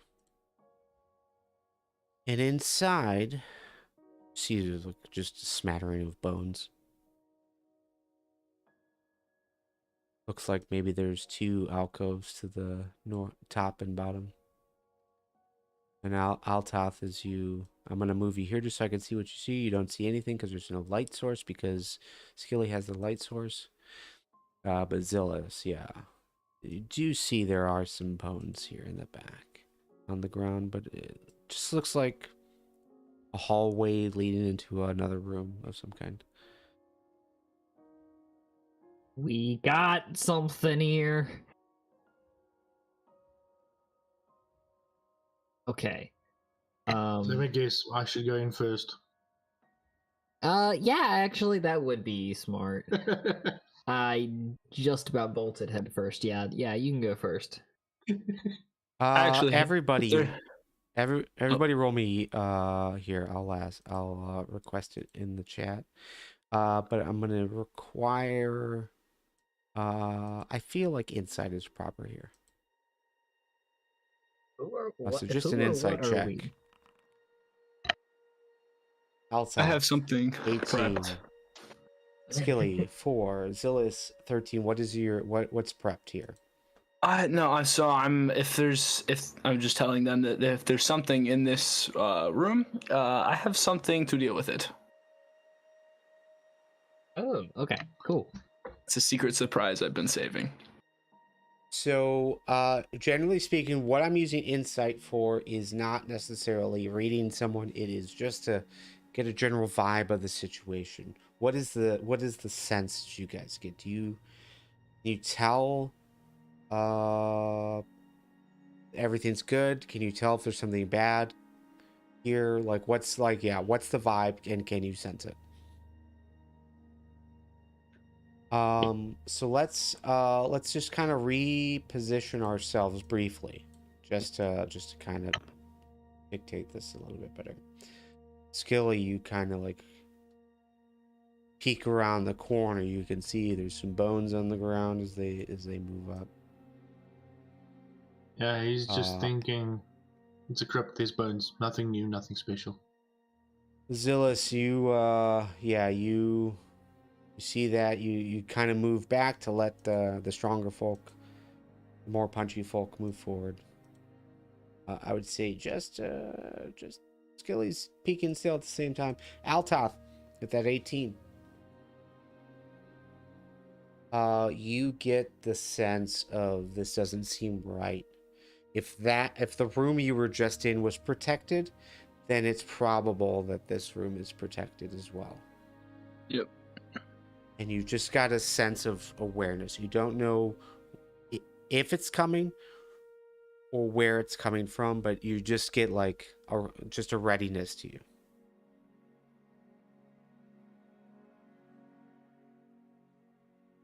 And actually, I'll move. Oop, Skilly, ignore anything. Ignore anything you just saw. That was an accident. I'll just move Skilly here again, just for that light source.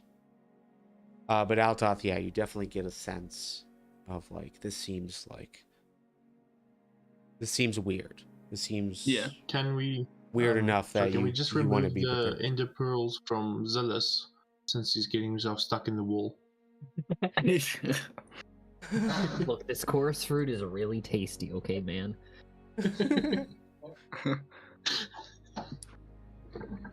Yeah, but Altath is definitely going to tell you guys, ready your swords, ready your weapons, you know. Alright. This doesn't seem right. Stay behind me. What's your how are you saying that? So it's a surprise. I believe I can send it in the chat. Well, I mean, overall, I don't necessarily need to know what you're about to do, but what has occurred as far as context goes is you guys have kind of pushed open this door, and you thought it was solid stone. You put the glaive there, it kind of rested perfectly as if it was on stone, clinked as if it hit stone. But as you guys started to press down and push forward, it just swung open, like it was a camouflage piece of wood, and there was no sound whatsoever. Ooh. Yeah, that's definitely a little suspicious. Why would there be a secret door in this? To hide more gold. It's a I mean, temp copper. To exactly. hide more Copper. Hide more copper. True. Fair enough. All right, onward. All right, I'm gonna. But my question for you is how are you talking right now? Because you've So I'm got a definitely different being- sense than everyone else. Yeah. I'm definitely kind of trying to be authoritative. This doesn't feel right, and I don't think I'm kind of picking up nobody else feels this way, and so I'm trying to control the group a little bit. Zilis is probably a bit excited that he found the secret door. So So you're yeah.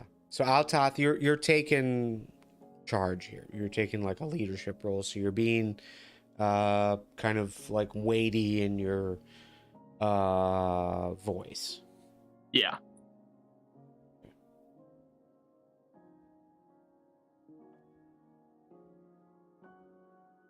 Very good. Okay. Well, you guys looked into a new room, secret door, and Altath is suggesting you all be cautious, be ready for an attack. You guys ready to move in? Yep. Got my daggers out. Yeah. Always ready. Stay behind me. Just We for have fun.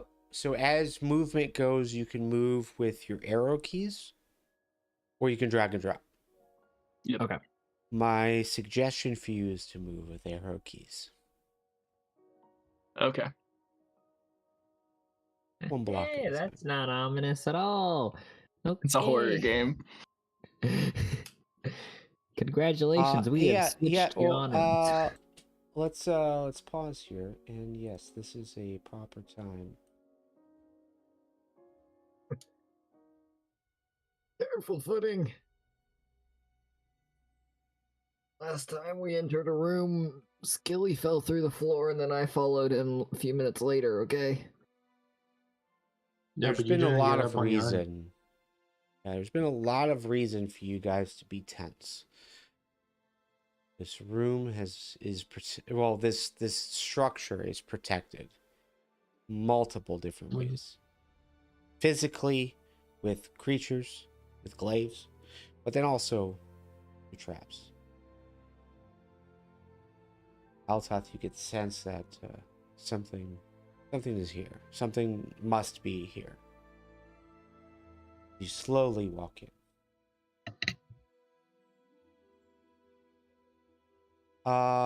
Altath. Passive perception is 12.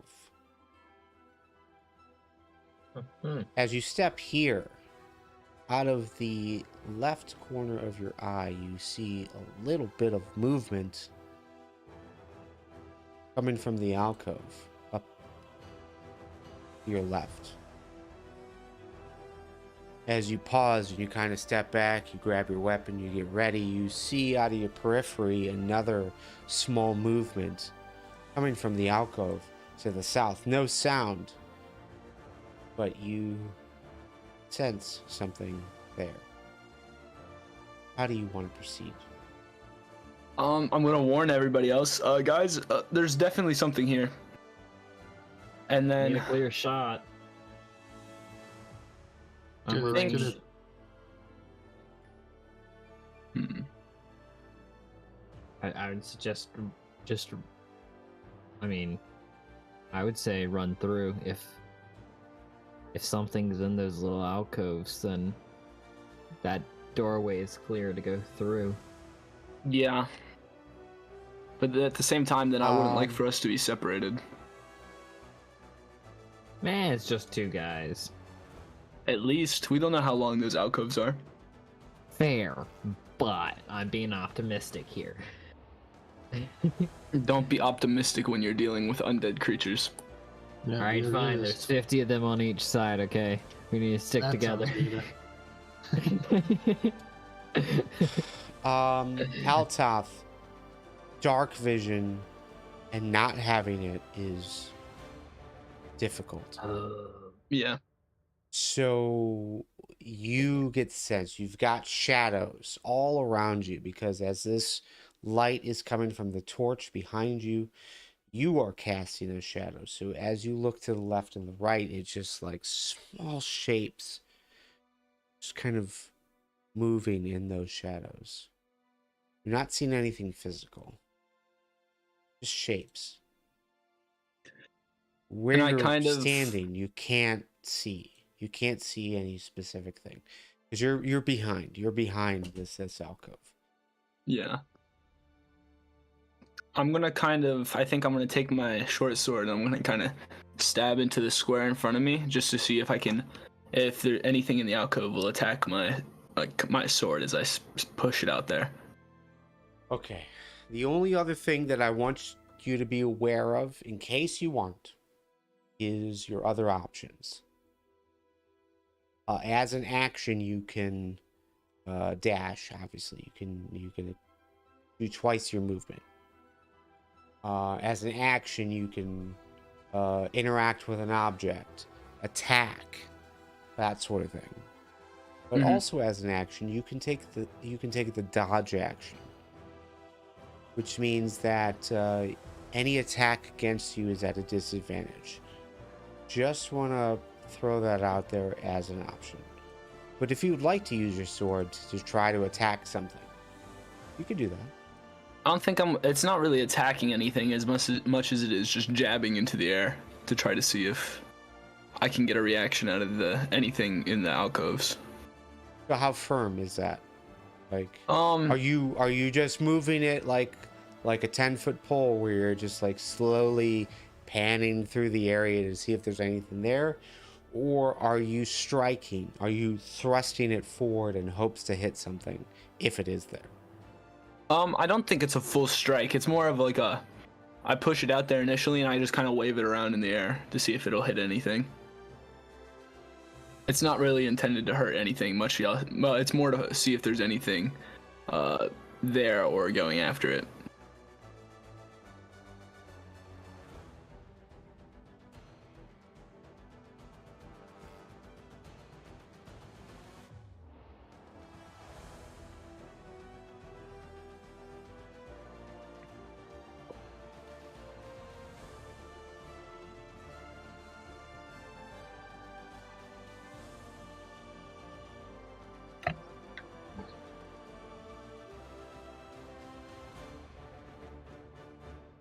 Okay, well, without the advantage of light, you stick your sword out there.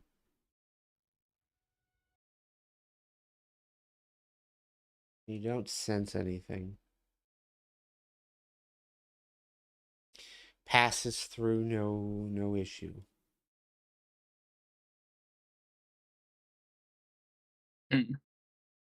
You want me to run up ahead? I mean, I can. we could all go up ahead. I don't, based off nothing, since nothing went after my sword, I don't think there would be. Let's see. Normally they would go, I if there was an undead, it would go after any movement. have. Hang on. What is? Okay, I momentarily disconnected, so everyone in the chat, everyone in the live streams missed it as well. So you said as an action, and then there was like a pause, and then I don't know what happened during that pause. So just restart. I can take it. It's cunning action starting at second level. Your quick thinking and agility allows you to move and act quickly. You can take a bonus action on each of your turns in combat. This action can be used to take only the dash, disengage, or hide action. So I could take the disengage action and just run through, and they wouldn't be able to. While you guys Can you hear me? Yep. yeah. Let's take a momentary pause. I am having a weird internet issue Okay. Oh, no. where it just like drops instant, like for just an instant, and then I hear you.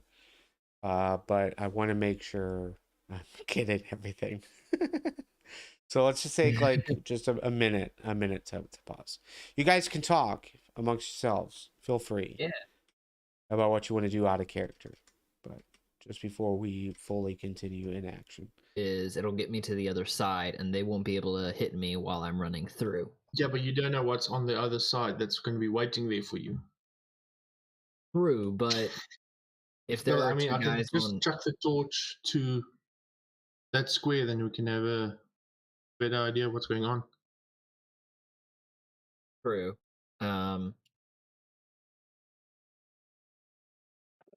But if there is anything on either side of those, on either side of the hallway, it's gonna they're probably gonna become active. But I can run past, and they won't be able to touch me because I'm so quick. And if there's something over there, I can focus on it, and you guys can take care of the whoever is on in that hallway, because you guys are a bit better at that than I am. So you want to take on the boss while we fight the lackeys? Yeah. I mean, Yeah, I we already- could. I mean, so that's definitely possible. We could do that. And I could still hold up. participate, obviously, like we have been. But my little special feature that I was intending to use at some point in the future, and which if this does end up becoming a boss fight, I wouldn't mind using it then. But it would cause pretty much everything in front of me to take damage, including friendlies. So that's why I'm a little cautious. That's why I wanted to go in front, just in case. Gotcha. Breath What attack. type of save is it? Yep, that one. It's let me check. Is it a save? Well, you know what's a good thing? It is useful. a dexterity saving throw. Well, rogues are supposed to be good at those. So, Lightning damage is something I was gonna else. say, I would prefer not to unnecessarily put your life in danger. Okay, well, I have those vials of oil. Piles and piles of oil, bro. Let me chug some of that real quick. Now, if I throw the oil onto a square, and actually, you light hang on. it burns for 2 turns and it does extra damage. Take the image of an object. That was my plan for the 2 skeletons through the doors. Chuck in one of the vials, chuck in the torch, and close the door. Let them burn to death Huh. while we pull the rug out of the hole. That was the plan, but Yeah. Actually, here's okay. If we're worried about somebody, I would just prefer for you not to get burnt in the process. yeah. How about I just cast Silent Image and just create an illusion of somebody and just have them run into the room. Yeah, that probably worked, to be honest. Well, You know, let's do this. Everybody roll me a history check. Ooh, that's new. History or religion? I would accept a religion as well. Altath, if you want to roll a history or a Nah, it's religion instead. fine. They were both. It would have been the same, probably. Yeah, it's just in it. It's still intelligence. I'm not really great at the whole history thing. Not on land. 15, Skilly. All right. well, Undead. considering I'm a monk Yeah. and some of the stuff I would have learned, I would have at least had known something about religion. Is your character, so monks in real life, we generally attribute to almost like a religious type vibe to it, but in D&D it's Yeah. not the case. For whatever Yeah, reason. D&D, because of the key stuff, it's basically just anime. Yeah. So, but I love the suggestion that monks are attached to religion. If you guys can hear me, can you hear me? Yes. Yep. Yeah. All right, I've disconnected from the server, but I would say Skilly with your religion check, because there was a statement made, and that is undead, undead that we've experienced so far, physical. Yeah. But you would know that undead surpasses that. It's not just physical. It's not just skeletons and zombies. There's ghostly aspects to it as well, which if you move a sword through an area wouldn't hit anything because there's physically nothing there, even if there is something there. I don't like what that sounds like. Yeah. So Skilly, you would Only be one thing that comes to mind considering the darkness of the room. And I'm not liking that idea.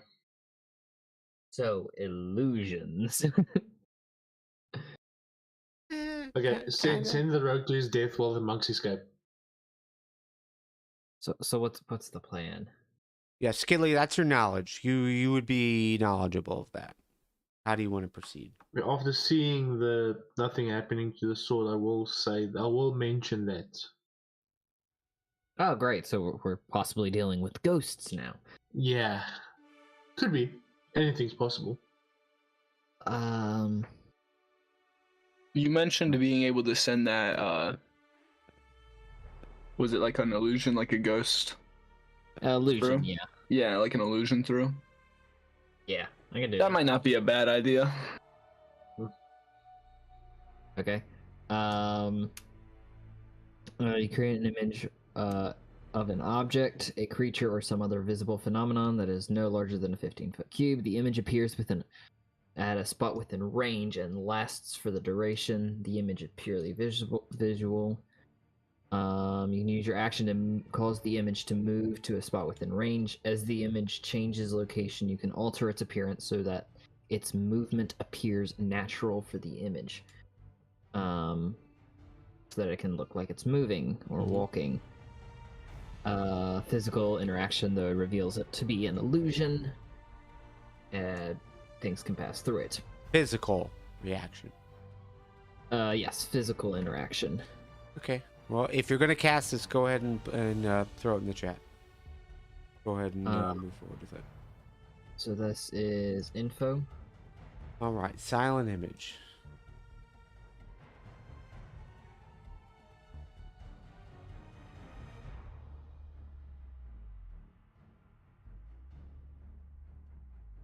All right, and you are having it start where?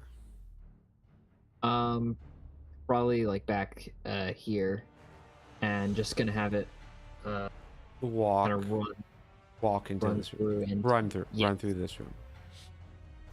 All right. Well, if that is the case,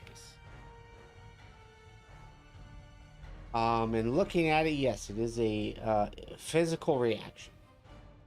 Against that, it is different.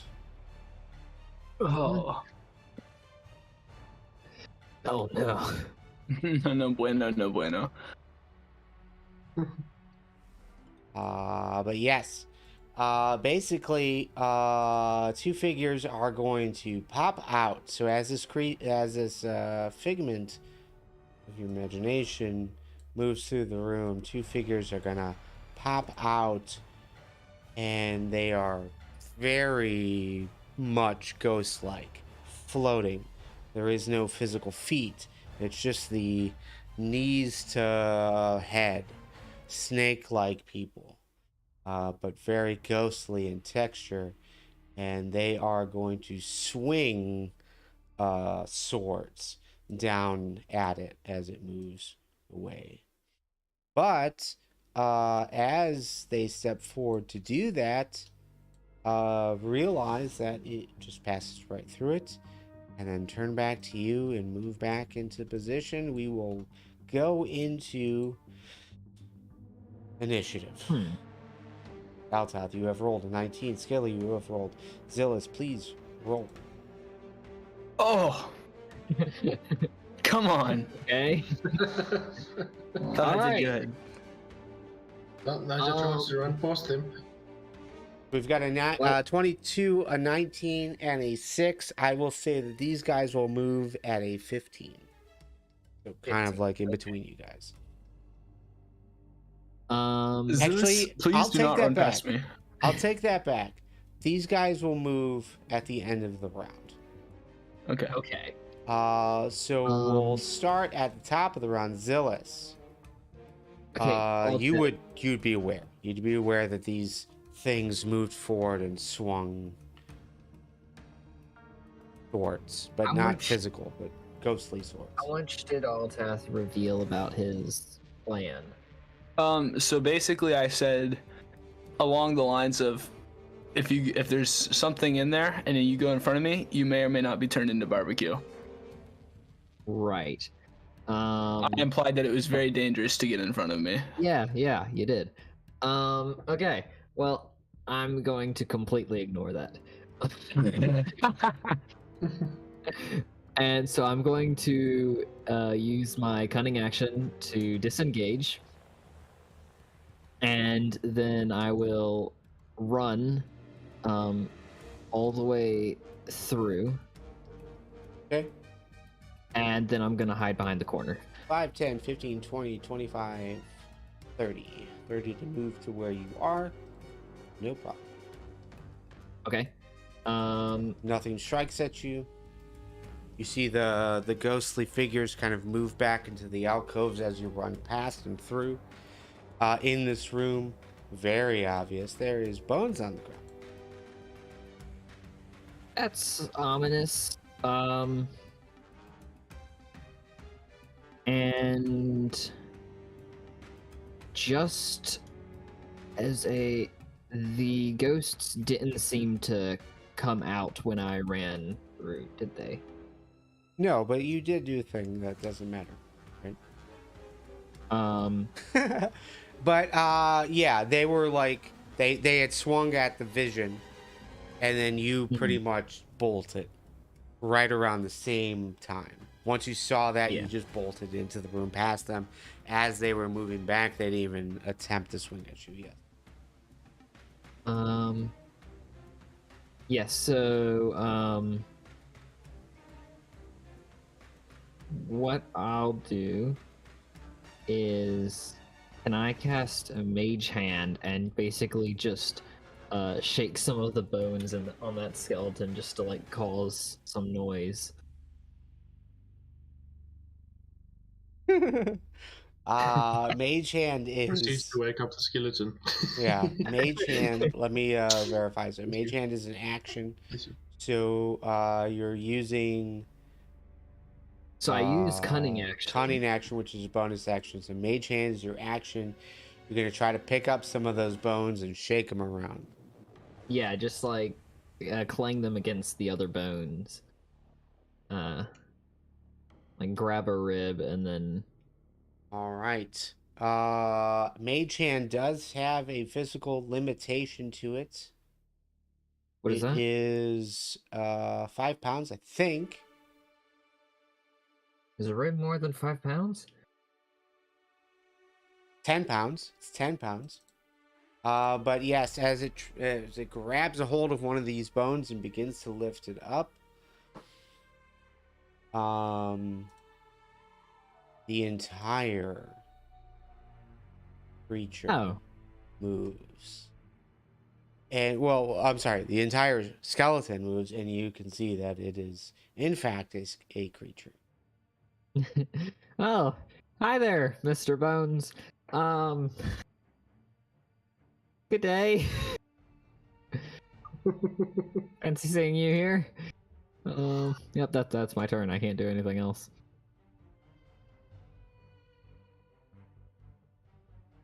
All right, that brings us to Altath.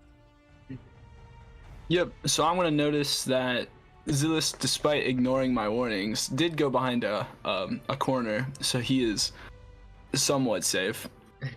And I'm going to do my special thing. I'm going to be doing it for damage though, instead of dexterity.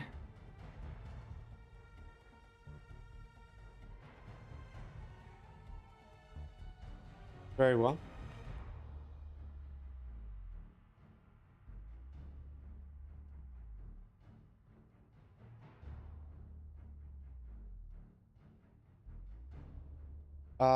So 7 damage, and where are you targeting here?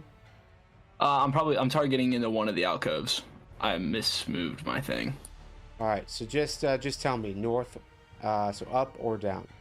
Up.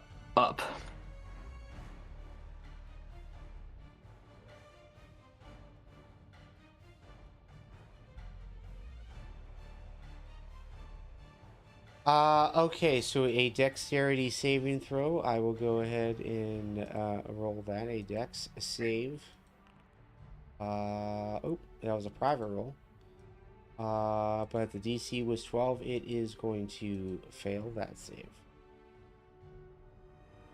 Your damage was 7. And it's what type of damage? Fire? Fire. Yep, fire damage.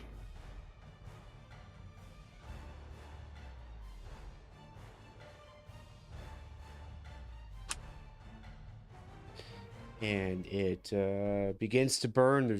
Doesn't seem like anything physical there per se, but yeah, it seems to like just kind of shudder a little bit.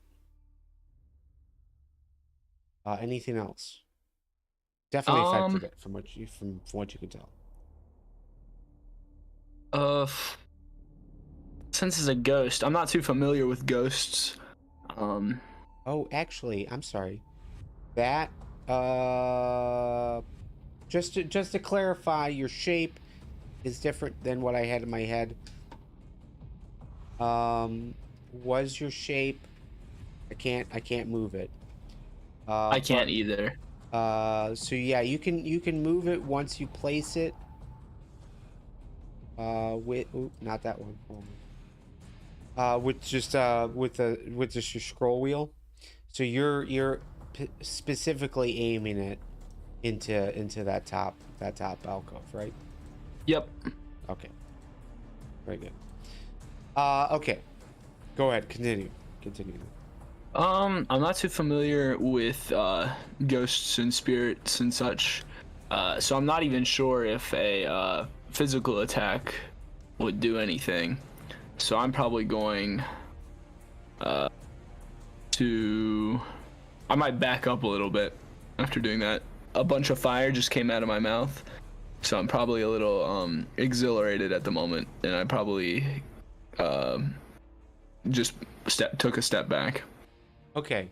Well, that's up to you. However, you would have to take at least 2 steps back. You would have to move through Skilly's position. You can't just stop in Skilly's spot. Okay, yeah, I can do that. But it would be up to you. I mean, you could take a few steps back and stay within your square, But it is an action to do what you just did. Okay, yeah, I might just stay in my square.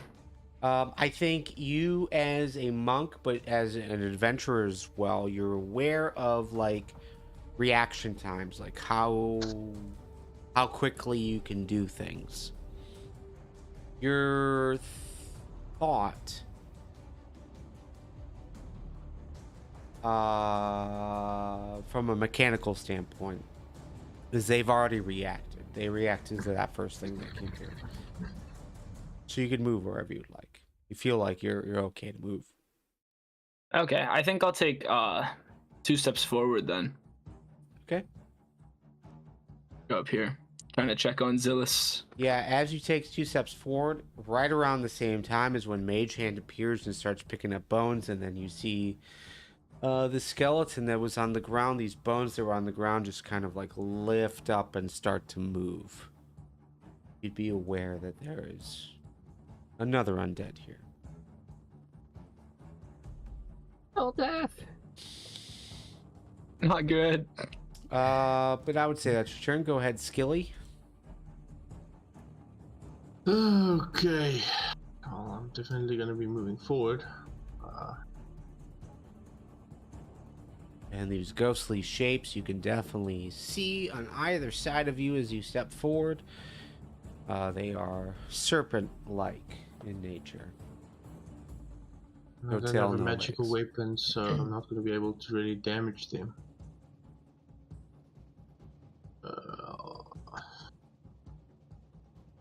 Let's take a swing. Okay.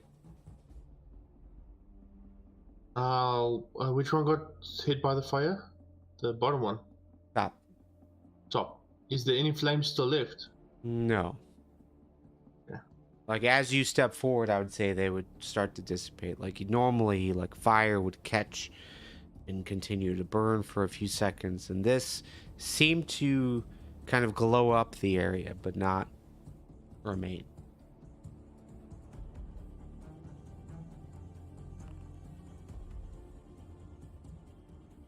Yeah, 21.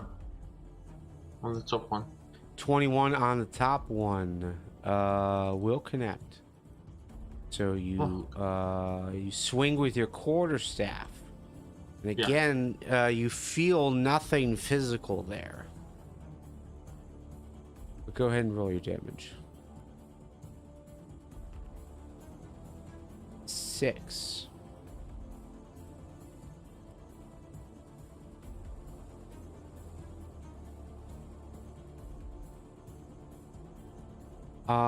Again, you feel nothing physical strike. You can see like waves, kind of like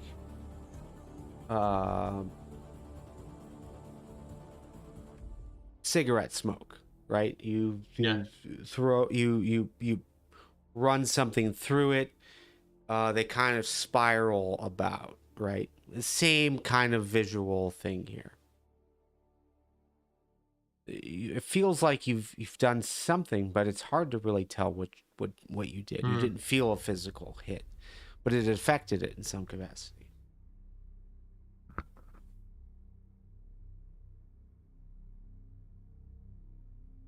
Okay, let's see. Where was I? Looking at the wrong thing. Okay, flurry of blows.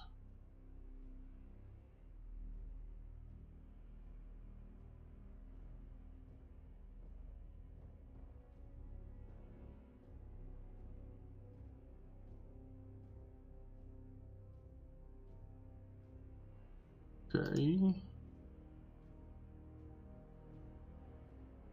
That's strange. Now I can't use my flurry of my unarmed strike. But my quarterstaff is still available. So that was an action. Flurry of blows should be a bonus action. Yeah, once I spend a key point, but I don't have the option to spend a key point. The button's not there. Wacky. All right, I'll have to look into this, find out what's going on. But Fury of Blows, you're able to use it. So go ahead and do whatever you would like to do. Hopefully this allows you to do so. Okay, so I'm just gonna do my 2 unarmed strikes. There might be an order here that you have to do with whatever is affecting this, but it might be like you actually have to roll Flurry of Blows before you could, because when you roll Flurry of Blows, it allows you to consume. Oh yeah, I was sorry. I was looking at the wrong one. I was looking at the key instead of the Flurry of Blows. Okay. My mistake. Sorry. Okay, the 9 I'm guessing misses. 9 will miss, yes. So it's like another thing. So as you swing forward, it's as that smoke is like rippling and circling, and you punch in a space that you think it's there, but again, you don't hit anything, but no other effect. The swirl doesn't stop or pause or be altered by your punch. Down, second swing. 22 though will. As you swing up with the other hand, you see those same swirls. Again, this is from the this is for this guy, up to Yeah. the top. Okay, Yes. 4 damage. Okay, very good. Okay, and then I'm gonna hold off with my, where was that? My agile parry. So if I made an unarmed strike as part of my attack action, well, as part of my attack on my turn, and I'm holding my weapon, my Kensa with my bow staff, I can use it to defend myself. Yeah, it's not gonna help. It's only if it's a melee attack. You said they have swords, correct? Well, visually, ghostly yes, swords. it looks like swords. Yes. So if that counts as a melee attack, I get a +2 bonus to my AC. Okay, sounds good. Don't forget, this is funny. This is funny to me because we had a wizard. Jesse played a wizard turtle, and his immediate thing was he just went into his shell to get that extra AC. Okay. All right, That's one sounds way of good. doing Yeah. it. So you've got extra 2 to your AC if they attack with a melee weapon. Very good. Yeah. Anything else? That's it for now. All right. So bottom of the order, these guys are going to strike. You've got a +2 AC. But they are going to strike towards you, so you see visually it looks like swords, ghostly Yeah. swords. 20 will Definitely hit. Well, yeah, we'll hit. Let's do the second one. The second one, 17 will miss. So the first one, Okay, a so saving it does throw. count as a melee attack. Correct, it does. Okay, so I'll It is definitely know a wisdom saving throw DC of 12. You that's on the surpass. first one. There's just the Okay. first one. The first one's the only Yeah. one I connected.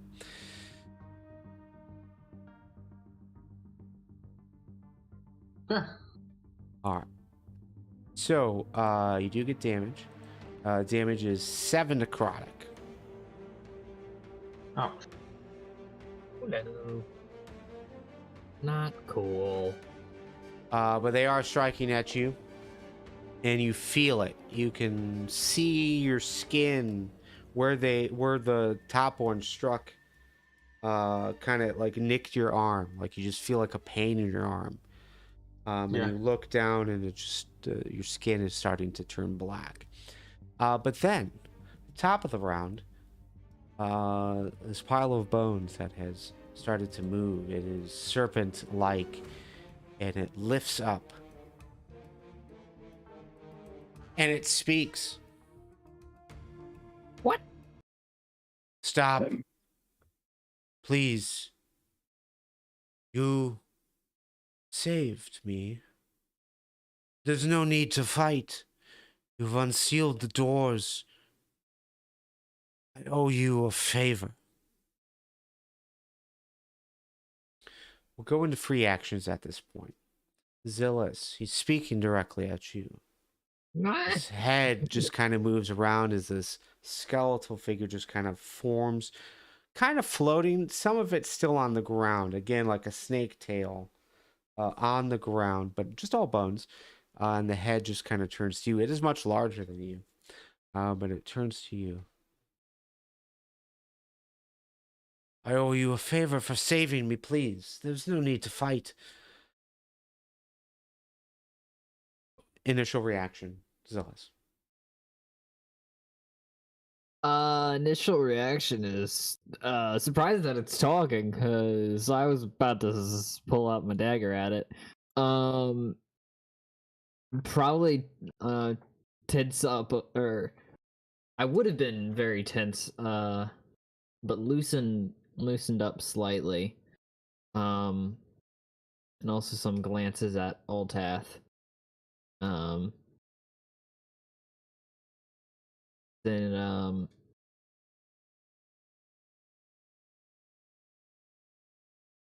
what do you mean we freed you?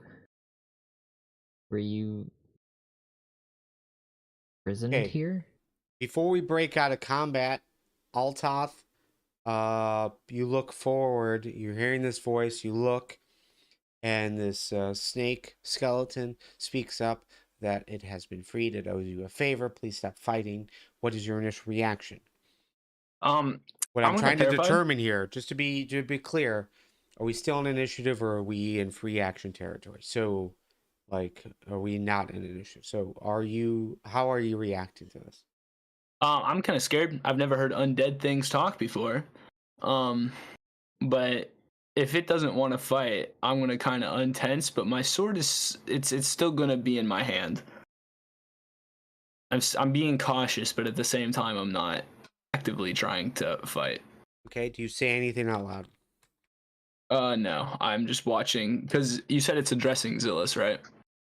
Correct. Yes. Yeah. But So you I'd assume that I would I pick up would on say that. you are aware, just looking ahead, that Zillus turns to look towards you. Um, I'd kind of give him a nod, I guess. Okay. I kind of want to see where this goes. All right, Skilly. You're aware of this statement that has been made. The spectral, ghostly like warriors that are here that have just struck you, they immediately pull back and stand up straight. Weapons just kind of disappear into their fog, their smoke. Yeah. You don't see the weapons anymore. Any action that you want to take? I'll hold on for now. Okay. And I'll still stand ready. First movement, I'm striking. All right. So you are ready in an action that as soon as those two ghostly things start moving towards you, or anything starts moving towards you. The Anything second something negative. looks out of place, like they're moving to attack, or big snake there does the same. Okay. Now I'm starting So, to whack. all right.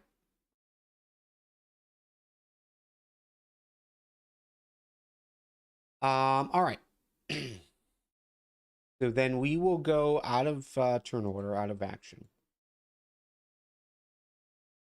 The skeleton, the large skeleton again. Just kind of firms up its shape and it is kind of towering above you, but still, like, this room is about 15 feet high. It's not quite getting to that. Oops, sorry. It's not quite getting to that level, but uh it is towering above you in comparison, right? Thank you for saving me. I've been stuck here for so long. I just want to return home.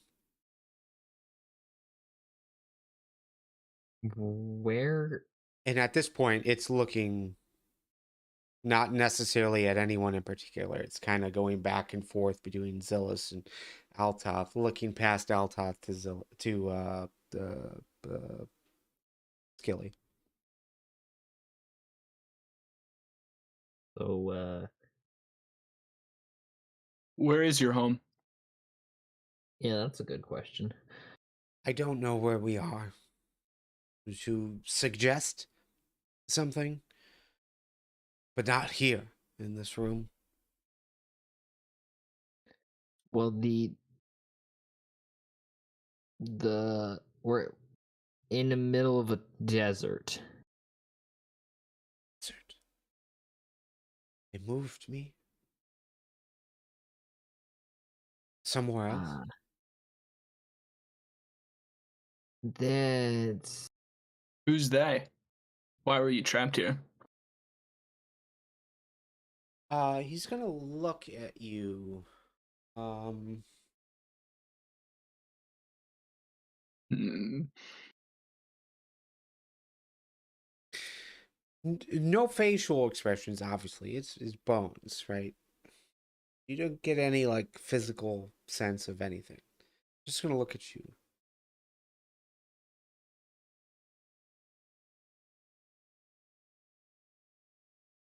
But then it's gonna look back at Zilis.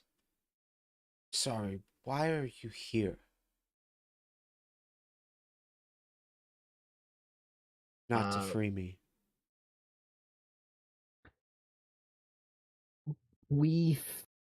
Some people found this temple, and we were tasked to basically explore the place and see what was in here, make sure it wasn't dangerous. That's sort of why we're on edge a bit.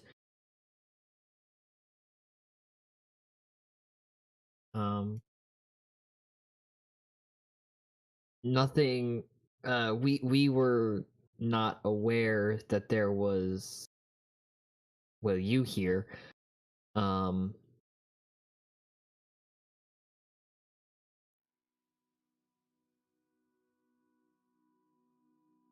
So.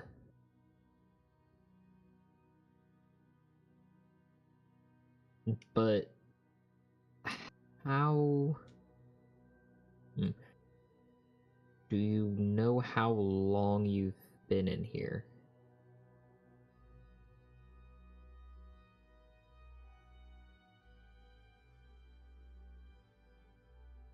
There's a obvious hesitation.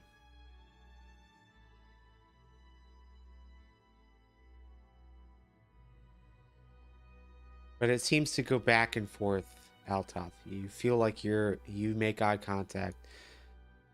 Zilis, you feel like you make eye contact. I imagine a very long time. But look at me. I am just bones. Mm-hmm. I don't belong here. Should have proper death, proper burial. Whatever it is I'm in, you say desert. Whatever it is I'm in, it is retaining me in this form. I'd like to return home. Die properly.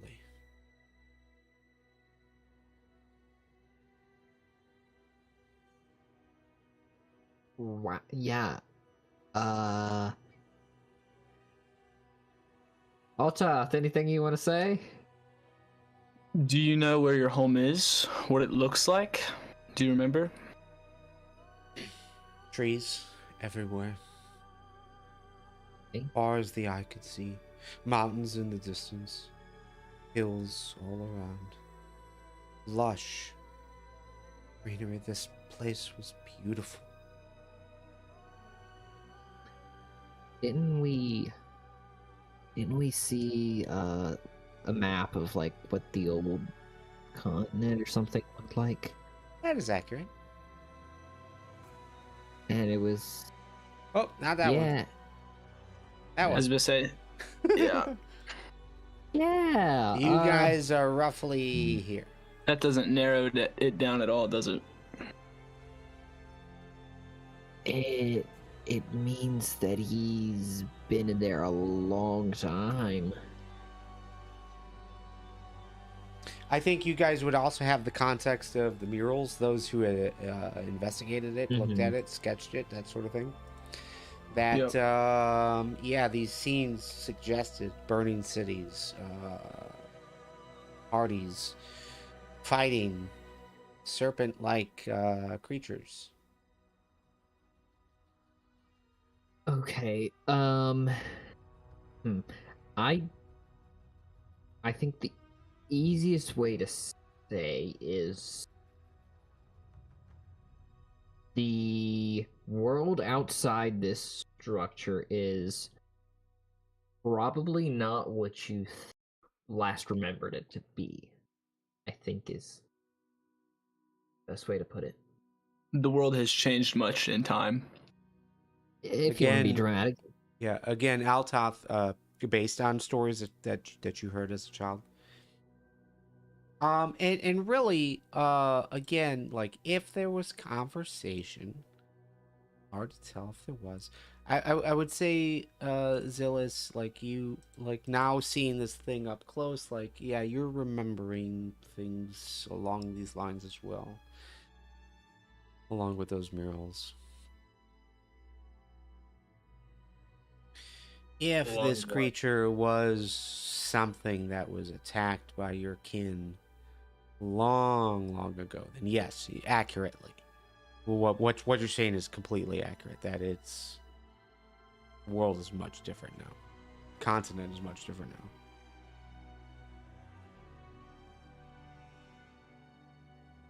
So,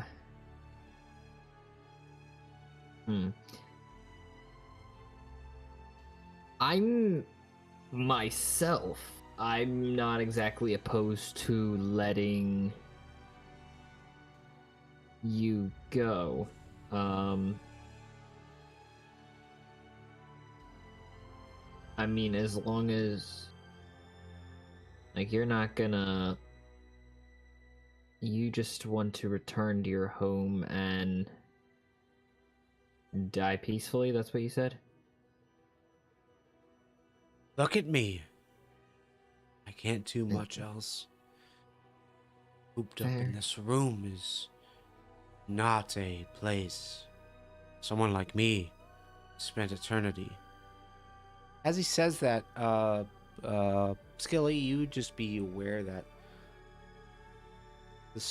the ghostly spirits on either side of you just kind of fade away.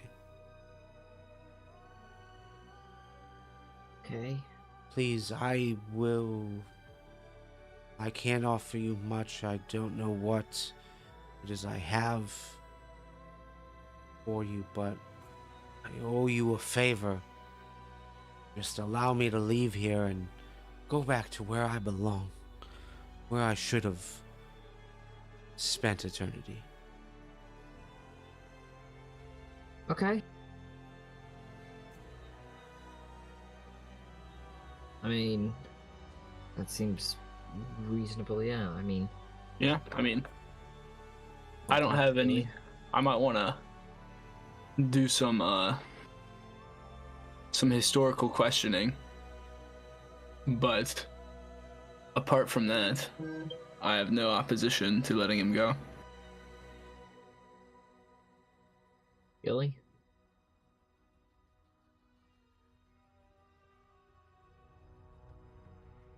What are you thinking, Skilly?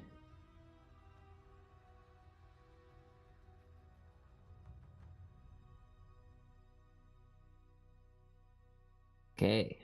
Skilly is lost in thought. That's pretty deep. Yeah. Just stares intently. Yeah, I'm scrolling back through. Because there was some roles here that might be relevant.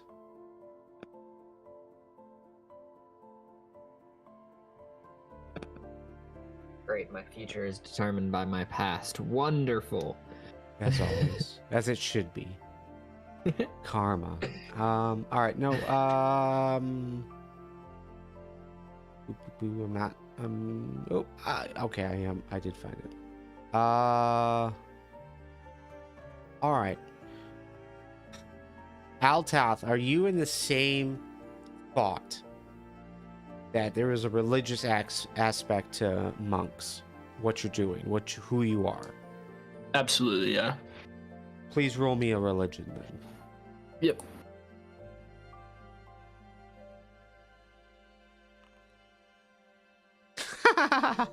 I'm so good at this religion thing, guys. Hey, it's not a natural one.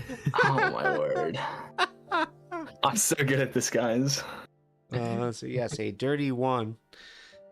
I mean, from your perspective,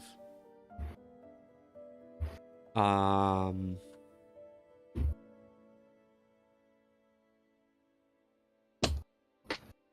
a strictly religious standpoint, like, yeah, like what you're familiar with, people are buried in specific locations, and they spend eternity in those locations, and usually graveyards are near where they lived, near something important, some significant value to that. So this all just kind of checks out, like, Again, you've seen undead. You don't necessarily know what's causing it, but it's an unnatural occurrence, but seems to just happen. You know, things dying, but not like fully dying, right? Yeah. So ghosts, skeletons, zombies, that sort of thing. Like your experience with it, but like it's not how it's supposed to be. But regardless of that, like you've got no reason at this point to object from a religious standpoint. Like, yeah, it makes sense for him to get buried wherever he feels like it's necessary. Yeah.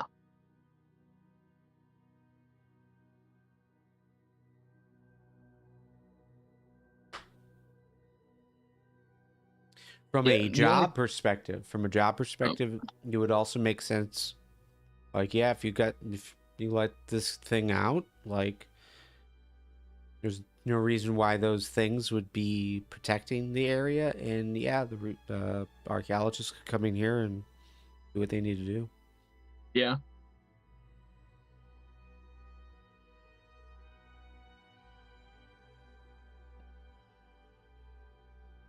Yeah, the only thing I want to do before we let him go, because he said he owes us a favor, I'd like to ask him for clarification on like the murals and stuff, and like ask him more historical based questions. I'm curious. Okay. Still cornering him in this room or leading him to the room that has the murals for visual representation? Yeah, we can. Zilis, if you want, we can lead him in to the other room. Yeah. Give him kind of a grand tour of the place he's been for forever. You know, if he's restrained to this one room, yeah. Okay. We'll go ahead and end combat then officially, and yeah, you guys will have free movement to go wherever it is you'd like. Bring him into this room. We'll have to make space somewhere so he doesn't fall in the hole. Yeah, he's got to squeeze through. But he squeezes through. Yeah. Clackety slither, I suppose. Bones hit the sandstone. But he takes a look at the room. And he just kind of peers around. What are your questions for him? I wanted to ask him if the murals have any relevance to why he was trapped in here and what they mean. Or like just more context on them.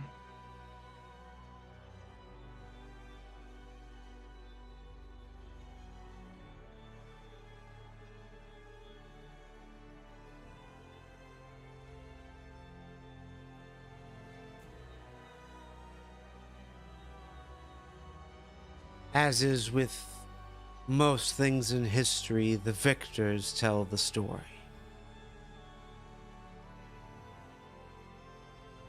I don't know what you've heard, but looking at the murals, the story is told from one perspective. From my perspective, the situation was much different.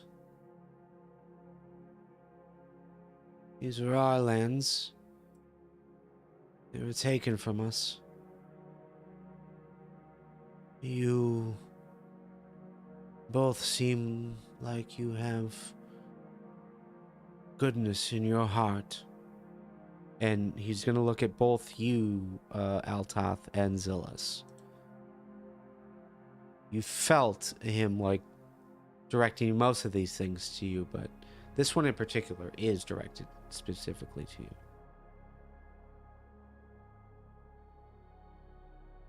We lived peacefully amongst ourselves.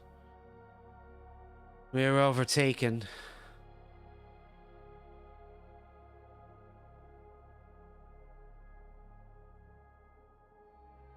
No eyes. You don't, I mean, he's just a skeleton. There's no eyes there, but there's an obvious pause, obvious hesitation. People like you. They took it from us. And obviously these heroes celebrated that. I am in no position to take back what is mine. Just want to return home. I don't know what you need to hear from me, but I suppose my perspective was much different than what's depicted here. And he just kind of like scans the room once again.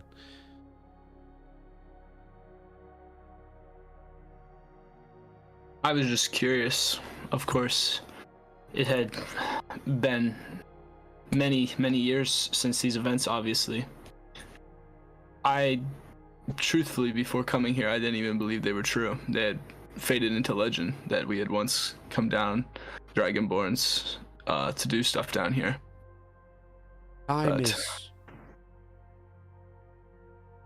Time is curious. How long do you think these have been here? A long time. At least a couple hundred minimum. Likely more than that. These tales had faded into legend.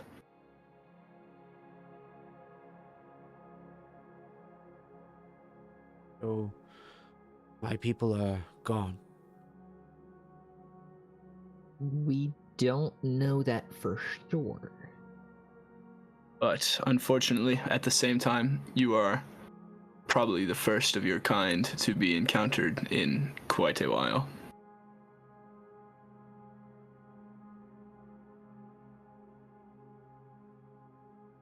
I see.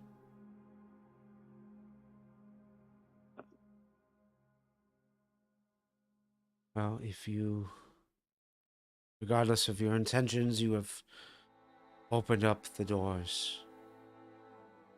Are you allowing me to leave? Yeah. To return back Yes. to where I need to be? Yes.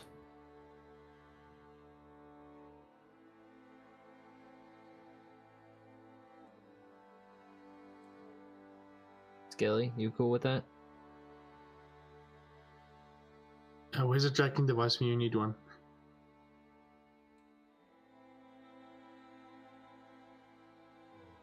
Sorry, can you repeat that? I said, yeah, where's the tracking device when you need one? But yeah, I'm good. I don't have that spell on me. I have no objections. Yeah. The war that caused this taking of land took place so long ago that it does not have any bearing on me or my kin. Zilis, can you roll me a d20? Yeah.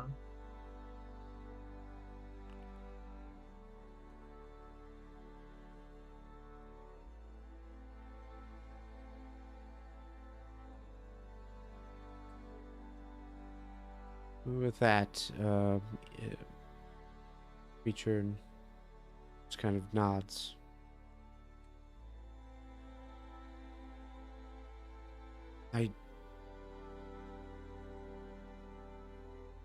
I'm unsure what I will see when I move out of this place, but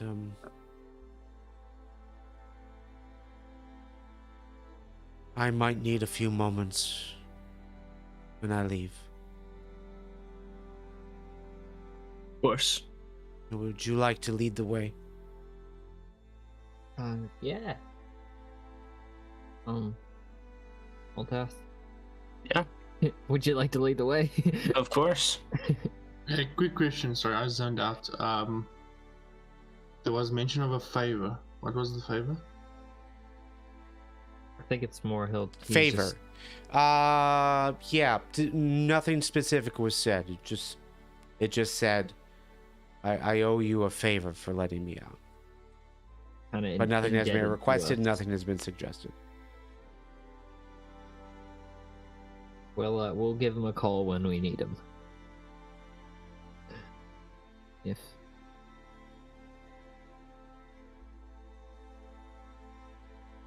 Okay.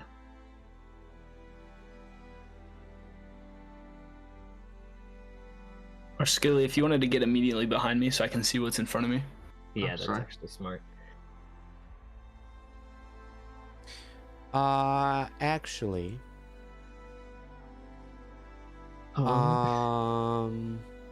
here's what I'll say. I'm gonna go ahead and throw a torch on you, Altath. But Okay. yeah, as you move into this room, the plants grow brighter. And I would say Skilly and Zilis, you guys are kind of following. The snake skeleton is following as well. The plant life that is sticking out as you move forward just kind of creeps back. Wow. But it's almost as if like their glow lightens up the room.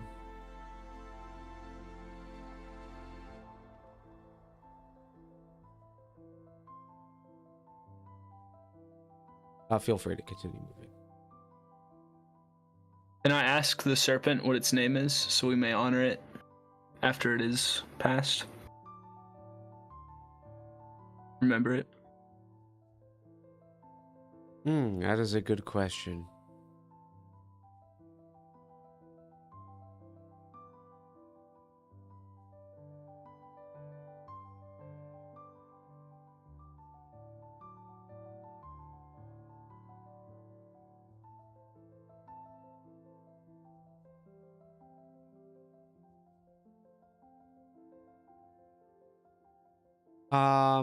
Yeah, as you guys move through the room and you ask that, gone by many names.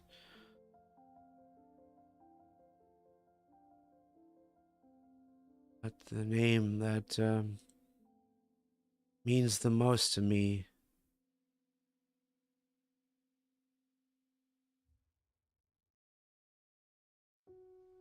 is Atla. The name passed to me by my family.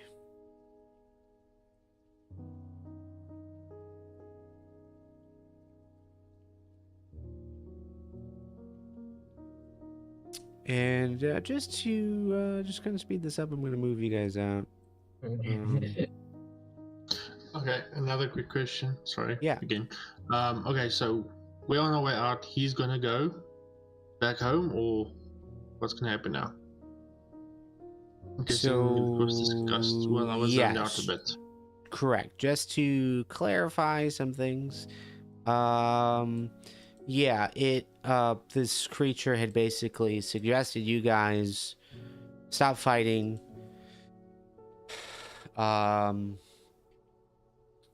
And halted his guards, or whatever those things were. And he just wanted to return home. There was some memory of, again, these stories of these creatures, things you saw in the murals. But his basic thing is like, being trapped here is not appropriate. Like, Yeah. Being trapped here for eternity is not appropriate. From a religious standpoint, I think for you, like, that makes sense. Like, again, there's cemeteries, there's locations where people die, and people are taken to a celebration of them, as memory of them.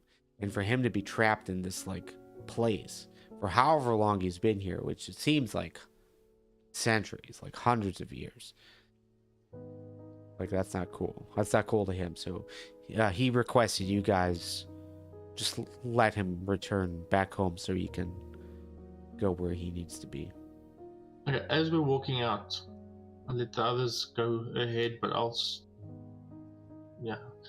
the square just above him, where he is now, I'll stop dead there and just stop him quickly while the others exit. I'll look to him while we're still here in the hallway over here. Yeah. I'll tell him, You mentioned a favor. And I'll do this with the best persuasion I can muster. Okay. While you travel, Okay, go ahead. do no harm lest it be done to you first.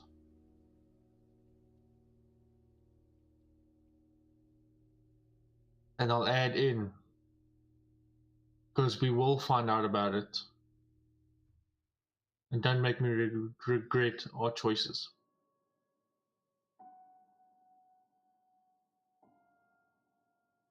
Yeah, so while you guys were staying in that room, he, looking at the murals again, basically said, like, the victors tell the story.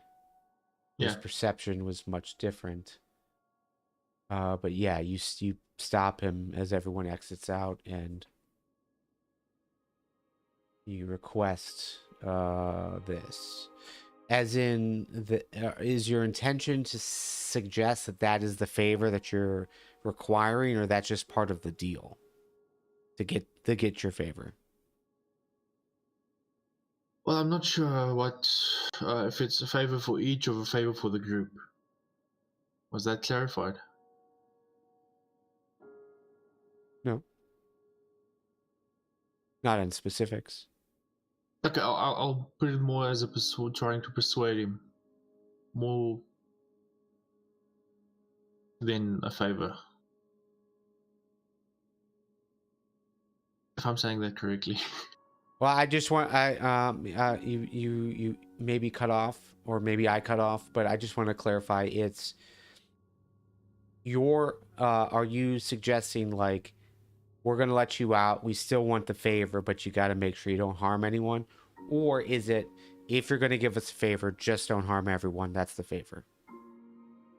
From my point of view, yeah, I'd say that is. If that's fine with others. I think everyone would be in earshot of that. Yeah. Yeah. I mean, I don't know what I'm gonna need like when a giant undead snake is gonna come in use. So yeah, as long as he's not hurting anybody, that's cool. We're cool. That is a simple request. One I can oblige. Then may the next meeting be in more favorable terms.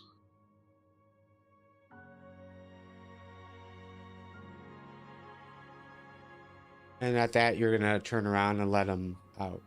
Yeah. As he peeks his head out of the door, and he kind of has to stoop down. It's not really a door. It's like, an opening in the side of the hallway. But he peeks his head out, and he just looks around. What a terrible thing that they have done to this land. Is there any place lush, green, it still has life, or is the entire continent like this? I believe if you head east, It's like northeast, east. the east is much more luscious, and I can agree, this place is miserable. Yeah, east. So you guys are here, or you want to send him towards To the the bearded bearded jungles. Yeah. Yeah. Go east a long ways. You do know that if he heads directly east, he's gonna pass the camp, because you guys are technically Right. just west of that. Maybe we should escort him past the camp, or around the camp or something. There are Yeah. two options that you guys can that come to mind. One is to wait until nightfall to travel, or the other is to head in a different direction before you head to the east. North, and then east. South, there might be some travelers between the camp in Sedund. But north would probably be the safest. You're not aware of anyone being north of the camp. I think that would probably be the safest option. Yeah.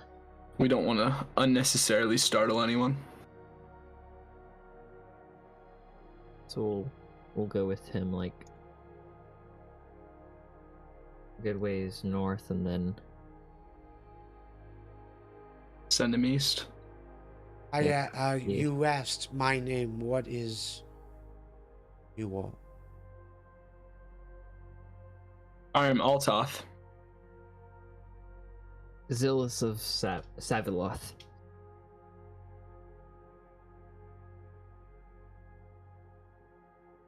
Really? It was a pleasure to make your acquaintance.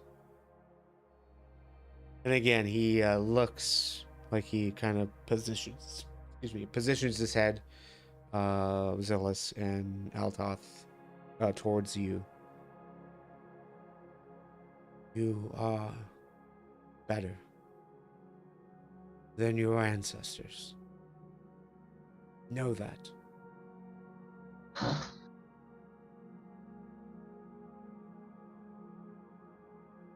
Thank you. Thank you.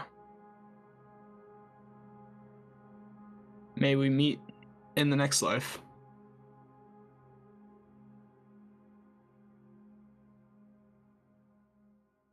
We'll see to it. And with that, he's gonna travel north. Kind of being somewhat stealthy, keeping close to the ground. As he moves away, his coloring of the whitish bone just kind of starts to blend in with the landscape. But yeah, you guys are free to head back to Camp Klitterne. What is that report like to the leadership there? I think on the way back, I feel like we would be discussing on whether we talk about the giant serpent that we go into the bearded jungles. Yeah. And do we tell the Records Guild about that part? I mean, they said, the rule is that anything we find is ours, and I'm not claiming ownership over the giant undead snake named... However, under legal circumstances, we would have the right to send it to wherever we wanted to. Yeah. So... But also be held responsible for anything it does. And so that is why we do not acknowledge it at all. The Records Guild only needs to know what it needs to know. Yeah, exactly. It's a need to know basis.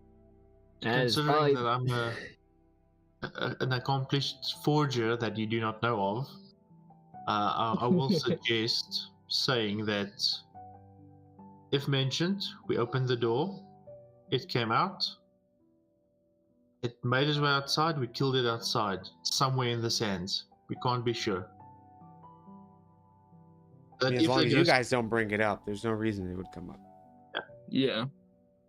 Well, if they're searching the place, they're gonna see movement and marks on the floor, so... I'd say that it was a scuffle. Yeah, we fought a lot. I mean, there's a lot of bones on the ground, but... Yeah. Destroyed bones, yeah. Yeah, so... We definitely don't need to potentially send people and things its way. No, that's what I'm saying. We were fighting it outside in the sand, somewhere. We're not sure the exact location. Yeah. We'll use that as a cover-up if it comes up. Yeah. Yeah, I mean, we can just tell them that, we cleared as much as we could see. We cleared all the hallways and everything, and there were some undead around some of the corners, so, we got into a few scuffles. Yeah. That's why there's a few scratch marks on the walls. It's Maybe taken care don't of. mention that to the Records Guild. Don't mention the scratches. Or the possibly broken vases. Yeah, definitely don't bring that up. Yeah, but definitely just tell them that we went in, we cleared it. There was some undead, and we took them out. We cleared all the hallways. There shouldn't be any traps active. Mm-hmm. And Did we check that last room that he was in? Yes. Yeah. Nothing Nothing in it. else in there. Yeah, it was completely Okay. empty. Just like That was- just a big cell, basically. yeah. Yeah. Oh, yeah. Yeah. Now to Okay. figure out what the wand does. Yeah, worse. Mm. Don't mention the wand. Yeah. All right. So a few things. You guys are gonna able to head back to the camp. You report in.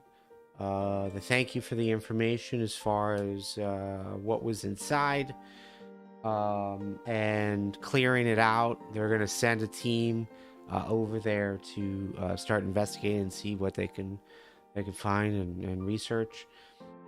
And they say that yeah, as soon as you hit Sedund, payment will come in, and you guys did such an exceptional job that they will request you to come back next time they find something. If you're interested. Yeah. If you're interested. Yes, of course. long as there's more Then yeah, so there's a little marker here, and this is like for your information. A little marker here of a skull. By the way, there's two skulls on the map. One skull is where is on the road where you found those bones. But the other skull in the jungle is where the general location of where you think this thing is. In case you ever wanted to go back out there. Who knows? Yeah. Yeah. Yeah, we can make a trip of it. But yeah, you're Strikes. gonna spend the evening in Camp Mellem Klitterne. I will move this to your sheet. Zilis.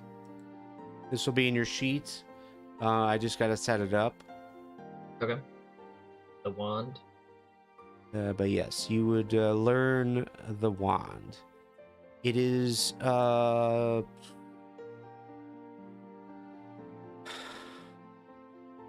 what you learn about it with your short time with it. You would have gained attunement of it, and it is named the Wand of Fear. Oh. Huh. Oh. And let me actually go into your sheet, and I'll just import it in. I don't know. Is everyone interested in knowing what this does? Would Zilis tell everyone what it does?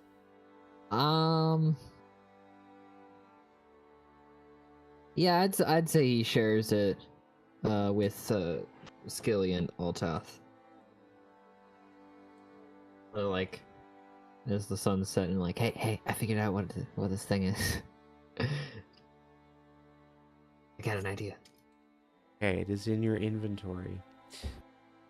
But it is a Wand of Fear. It has 7 charges. 1d6 plus 1 expended charges are regained daily at dawn, and you can expend you can expend 1 charge to use a spell called Command, which allows you to command another creature to flee or grovel, approach, drop, like simple, like 1 to 2 word suggestions, commands, and they have to follow it as long as they don't pass a wisdom saving throw. And then there's also the... I'm sorry? Is it just a flee or grovel? That's how it's read, but I don't like that. Okay. So we're going to add all of the rest of it. So it's... if you click command, it should... Actually, let me import command to your spell list as well. Ooh. But it gives you some more examples of what you could do. Yeah. Cool. But yes, it's kind of like suggestion, but a bit more authoritative. Yeah, approach, drop, flee, grovel, halt. Okay. And command is there, so let me move that to I'm gonna say that is innate. I'll just make that an innate spellcasting just to change this category. So it's up at the top now. But yes, approach, drop, flee, grovel, halt. Those are examples of things that you can tell it if Yeah, it's any one word. one word command, yeah. Okay. Cool. Doesn't affect undead. That's a bit of a pain, but Has to understand your language. that can also be a bit annoying. Okay. Can't be harmful to itself. Yeah, I mean, that's understandable. But yeah, you can tell something to flee. You can tell something to drop its weapons, give up. You know, that sort of thing. And then the other piece to it is a cone of fear, and that it's a 60-foot cone.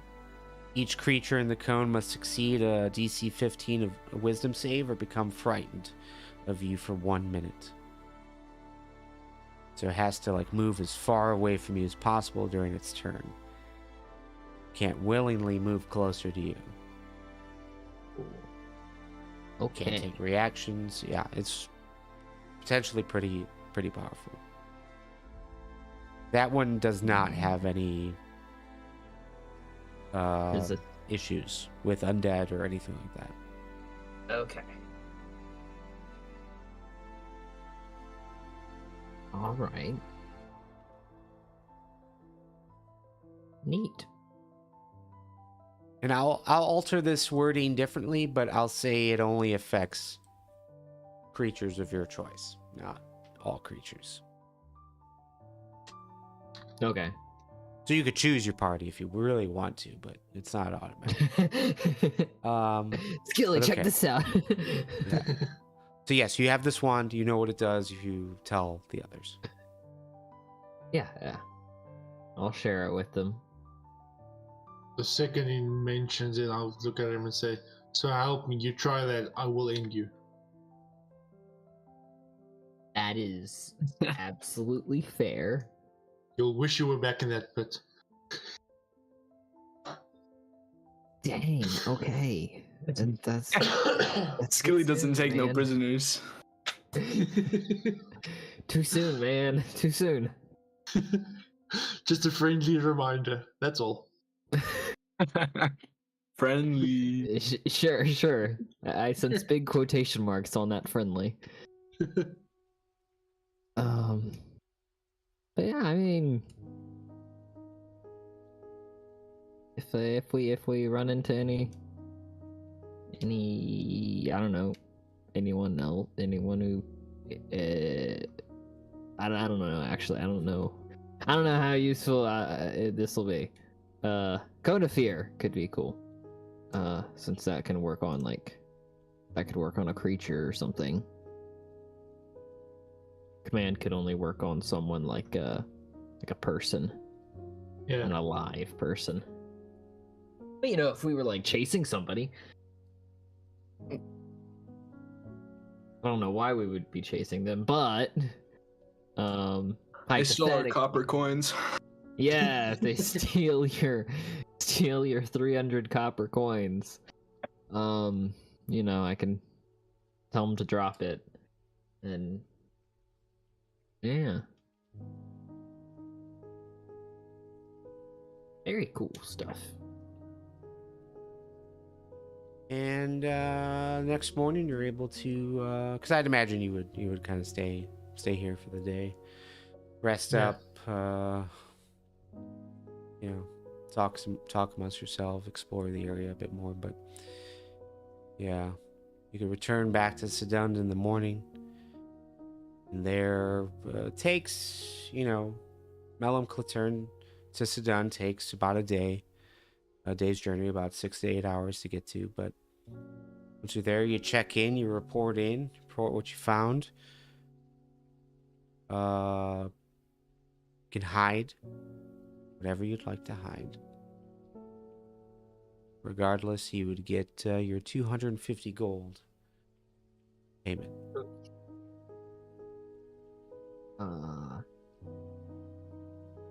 Inventory. Oh my goodness. I'm an unbelievably rich monk. Yeah.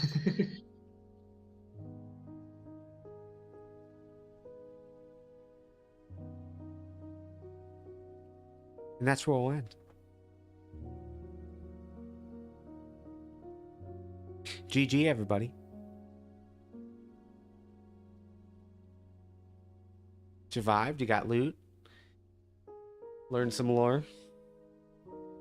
Potentially put a dangerous creature into the bearded jungle. Or not. Could be nice. Seem nice.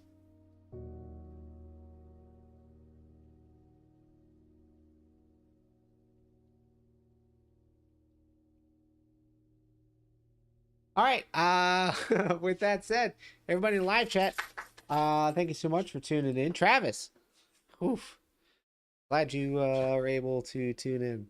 But yeah, for more information about what we're doing, as far as we've got little tiny pieces of lore on the website, mightybeard.com or agentsofbeard.com. There's also a link to the Patreon account so that you could subscribe if you want to support all of this financially. And yeah, that's it.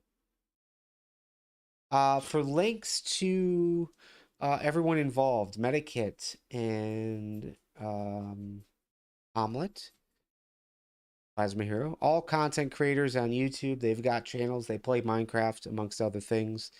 So here on YouTube, you could just go ahead and click their names in the description. It'll take you to their channels. Everywhere else, I actually have the link there.